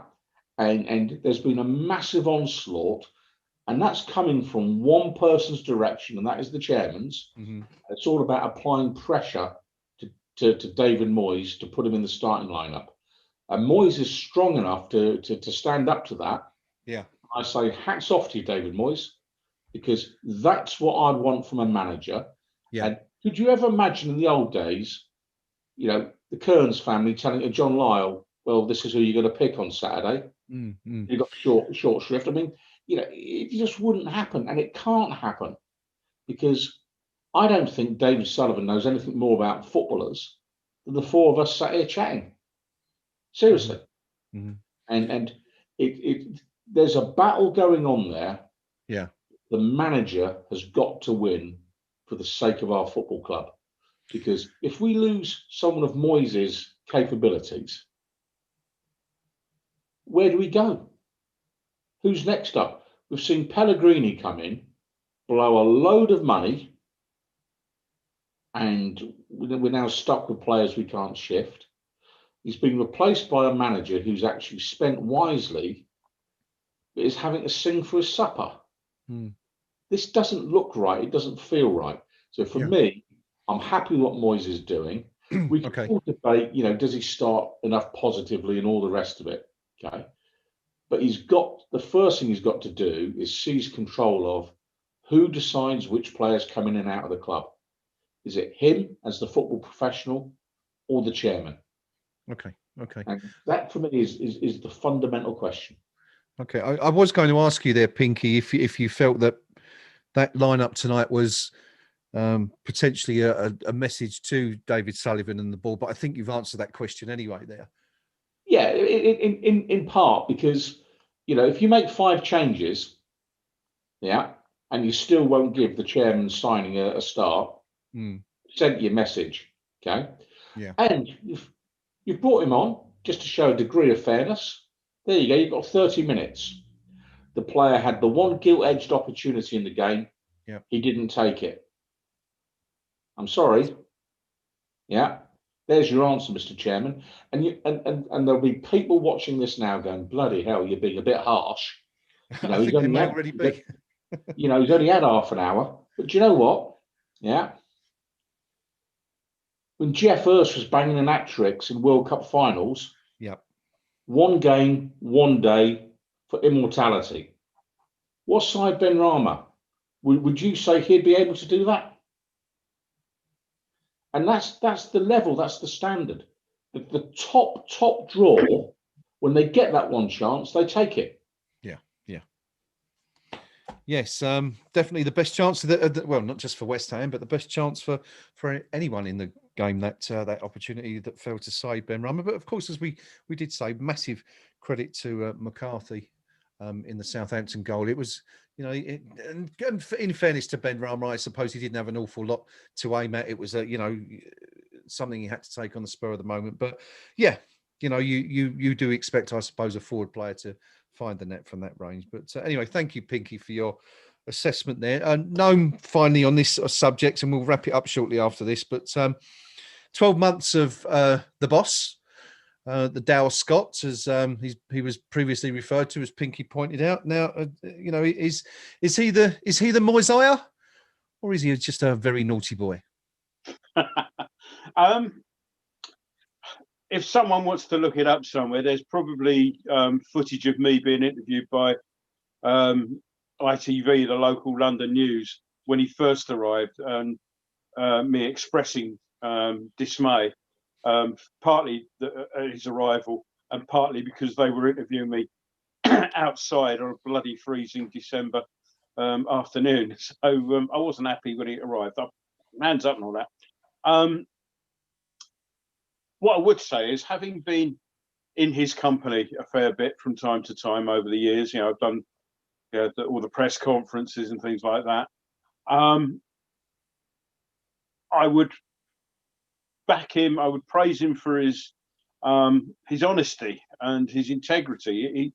He seems like a genuinely honest person.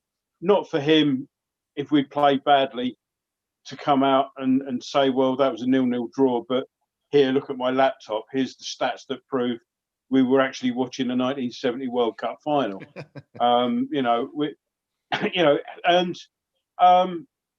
I've warmed to him.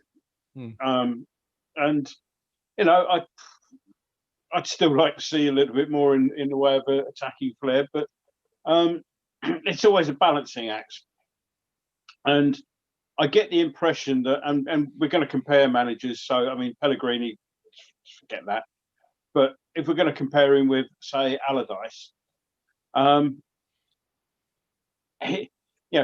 Moyes will set up to make sure that we start off. And he was hinting as such in the interview about, if you're keeping clean sheets, you're going to get points. But he will also have somebody out there who will be trying to win him a game as well.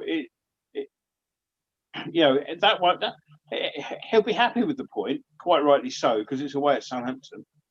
But he also is disappointed that it wasn't 3.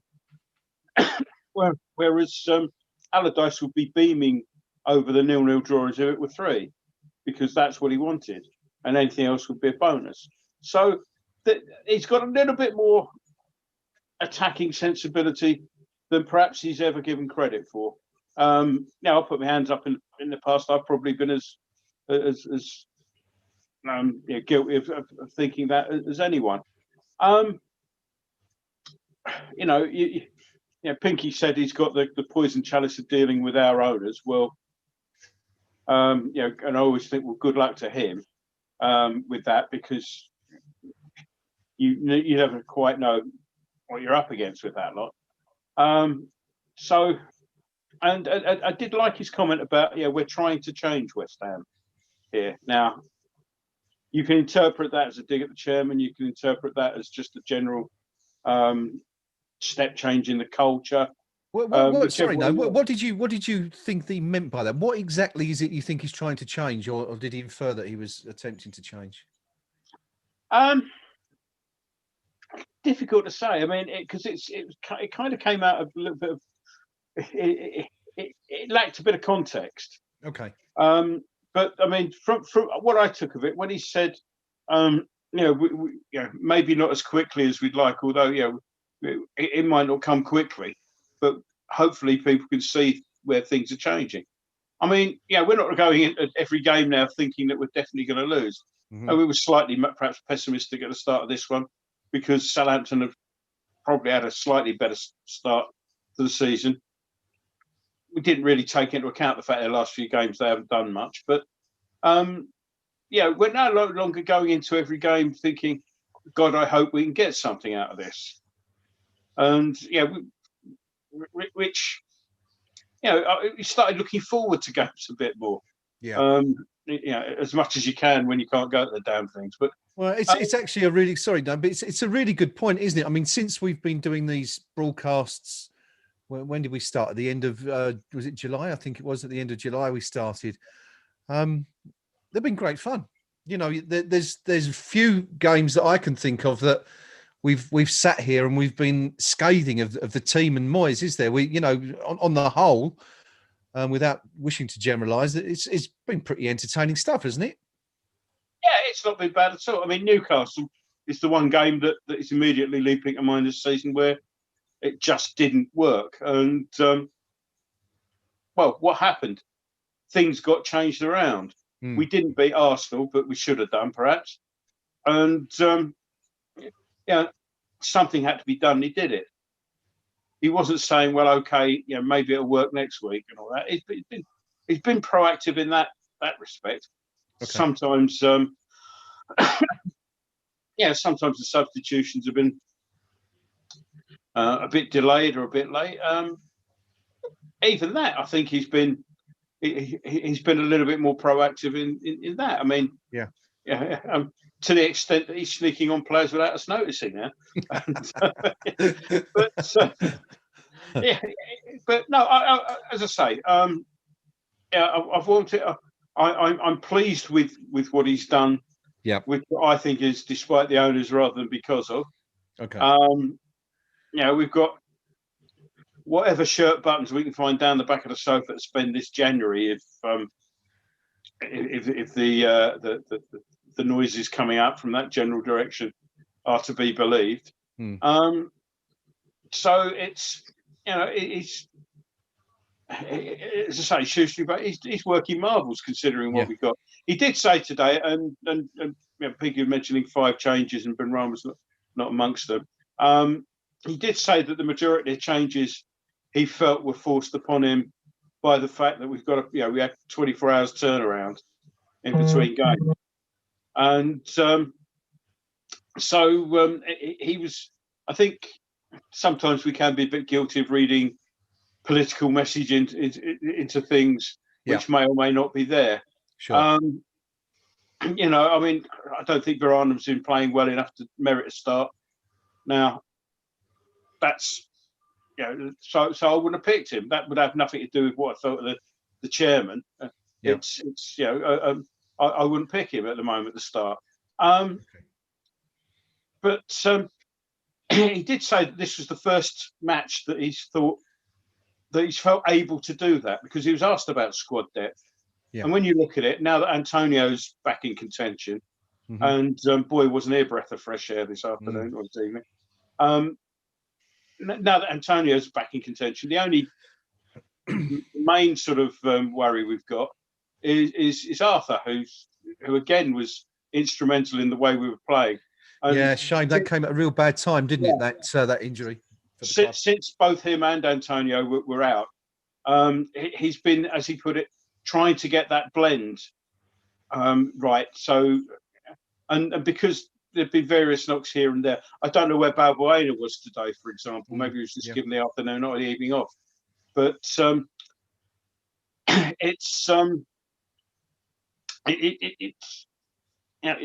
there've been lots. I mean, apart from those couple of serious injuries, there've been niggly little knocks here and there. And just when Lanzini looked like he might be sort of worth a start, he picked up another little strain that kept him out, and he's had to start again.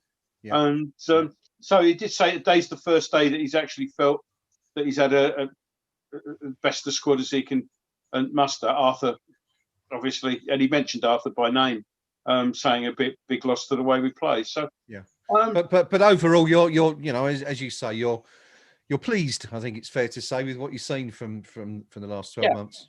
Not displeased. Yeah, that's always a good sign. It's not. I'm pleased with the start we've got. I mean, let's face it. There's not one of us here wouldn't have bit your hand off to say, you know, it's Christmas, come up to New Year, last game of the year. You'll be in 10th place, and you'll be 3 points behind Man City, 3 points behind Tottenham, and 3 points behind Chelsea. 3 points. Well, Villa. If you said 3 points behind Villa, you might have had one of those wavy lines around the mouth. But okay.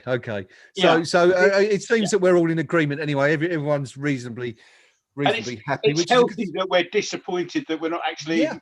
Absolutely. Off. Oh, and indeed. And it's all very well having that expectation. You know, you'll be saying, "Oh, yeah, we should be higher up. We should be higher up." It's all very well having that expectation where you've got nothing to back it up. But from what we've seen from time to time this season, it is a glimpse of what this squad can be capable of. Yes, yeah. And it needs a bit more depth, a bit added to it here and there. Get that blend right. Yeah. So yeah, I'm happy. I'm not unhappy. Good stuff. Good stuff. The future is bright, as they say. The future is claret and blue. Rio, I'll just quickly before we finish on the first year of David Moyes, I think one person we haven't mentioned tonight that I get the feeling has made a huge difference behind the scenes. And you know, you often see him when the substitutions are being made. It's always this gentleman who's having the chats and issuing the instructions. Kevin Nolan. Would you agree that you feel he's been instrumental in you know, making the team more resilient and, you know, the squad a much better force in the Premier League? Absolutely. I mean, I thought when Nolan was a player here, he had all those attributes that you just knew that he would step into a coaching role somewhere at some time. Yeah. He had a bit of a turbulent time in Notts County, but I think he was unjustly dismissed there. I mean, look at them there. They've been an absolute car crash for the last few years. Yeah, they were doing okay, yeah. Since he's come here, he looks like he's the conduit between the players and management. He looks like he can bring a fresh air. He relates to the players well. He works the iPad better than I do, which is a really good sign. He just looks, I'm thinking the right words, but he just looks like a natural born coach, doesn't he? You know? Yeah. And also perhaps the right age being, you know, not as old as Moyes, but not as young as the players, and with the experience of both. He's still obviously got links to a couple of the playing staff, and I think that's a real big positive, you know? Yeah. So I think the likes of Noble respect him. They know what he did for the club the first time around when he was the captain. I think Noble learned a lot from him. Yeah. In terms of captaincy and the way to conduct yourself around fellow professionals. Yeah, Cresswell would have played with him too, wouldn't he? Yeah, exactly. Yeah. So those two key players who, despite the fact they get a bit stick now, they're aging themselves. Yeah. They know what he can bring to a setup in terms of a club. Mm-hmm. And for me, he was a kind of a natural appointment, you know? Yeah. I think it's another thing that you've got to credit David Moyes for, you know? Yeah. His coaching setup. Nevin is a good coach, well respected in the game. Yep. Stuart Pearce, not a great manager, but as a coach, incredibly well respected. Yeah. Nolan, again, well talked about in the game because of his captaincy skills as a player, and he's bringing that to the fore in a coaching manner. So he's done incredibly well with his coaching setup, and I think that's a key part of our revival. Yeah, I totally agree. I mean, Pinky obviously gave credit to Piercy as well earlier, but it certainly seems that that's where it starts with Moyes, doesn't it? It's developing that team. Irving as well, of course, a man with great experience and a man who's managed at the highest level himself as well. So plenty of experience. I mean, you've got three. Well, in fact, you've got all four of those guys have managed clubs at some level. So huge experience, and I mean, I totally agree. I think it's certainly paying dividends now. But well, that's just about it for tonight. We're going to leave it there, I think, because it seems a good place to end. A year of David Moyes, West Ham, when he joined the club in dire straits, struggling at the foot of the Premier League, did the job he was asked to do, kept the club up, and here we are. 12 months later in the top half of the table. Good stuff. And, some good young players coming, as Pinky mentioned, the likes of Souček and Bowen, players like that who great for the future of the club as well.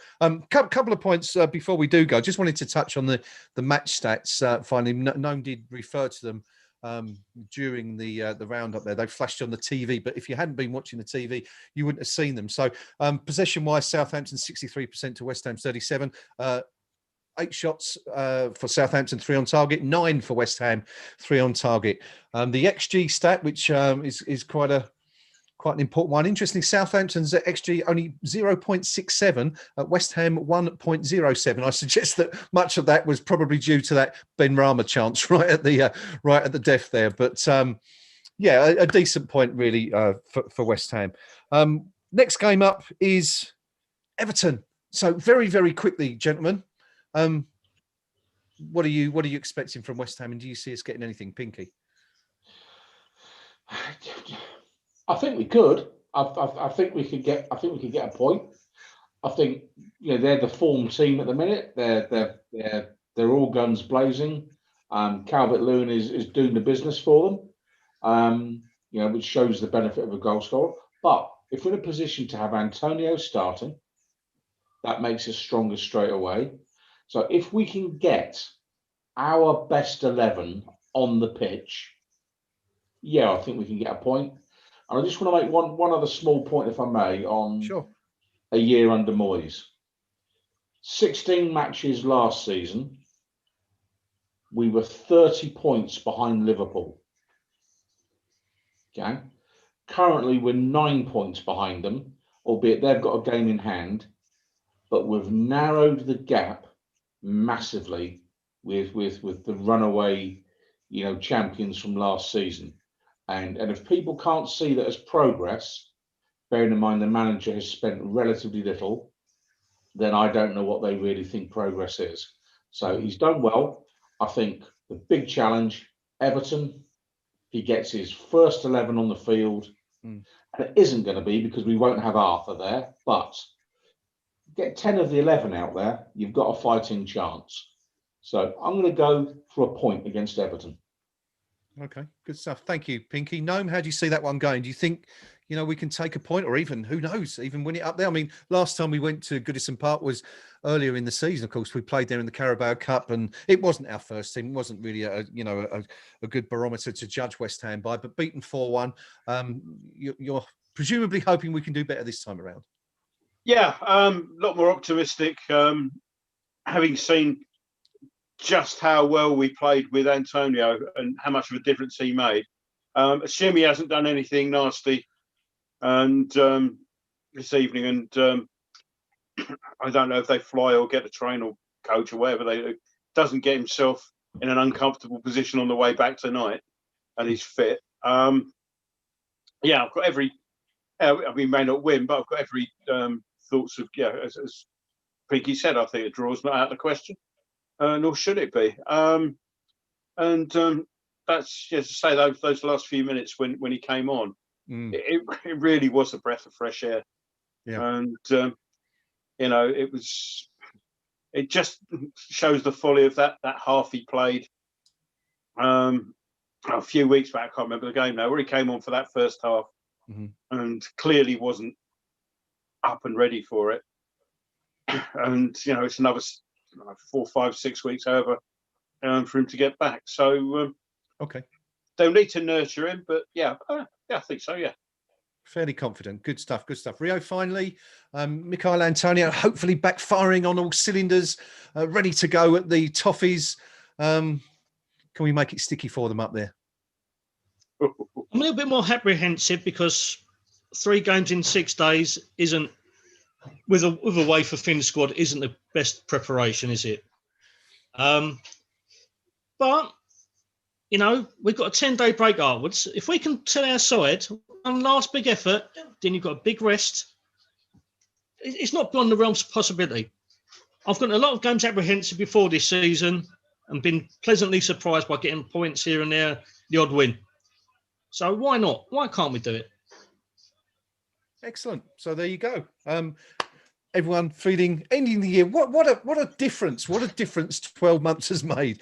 You know, looking to go to a team who are doing really well in the Premier League, up in the top 3 at the moment, and here we are, you know, confident that we can go there and take something off them. So long may it continue. It's been a long year for David Moyes. It's been a long year for all of us.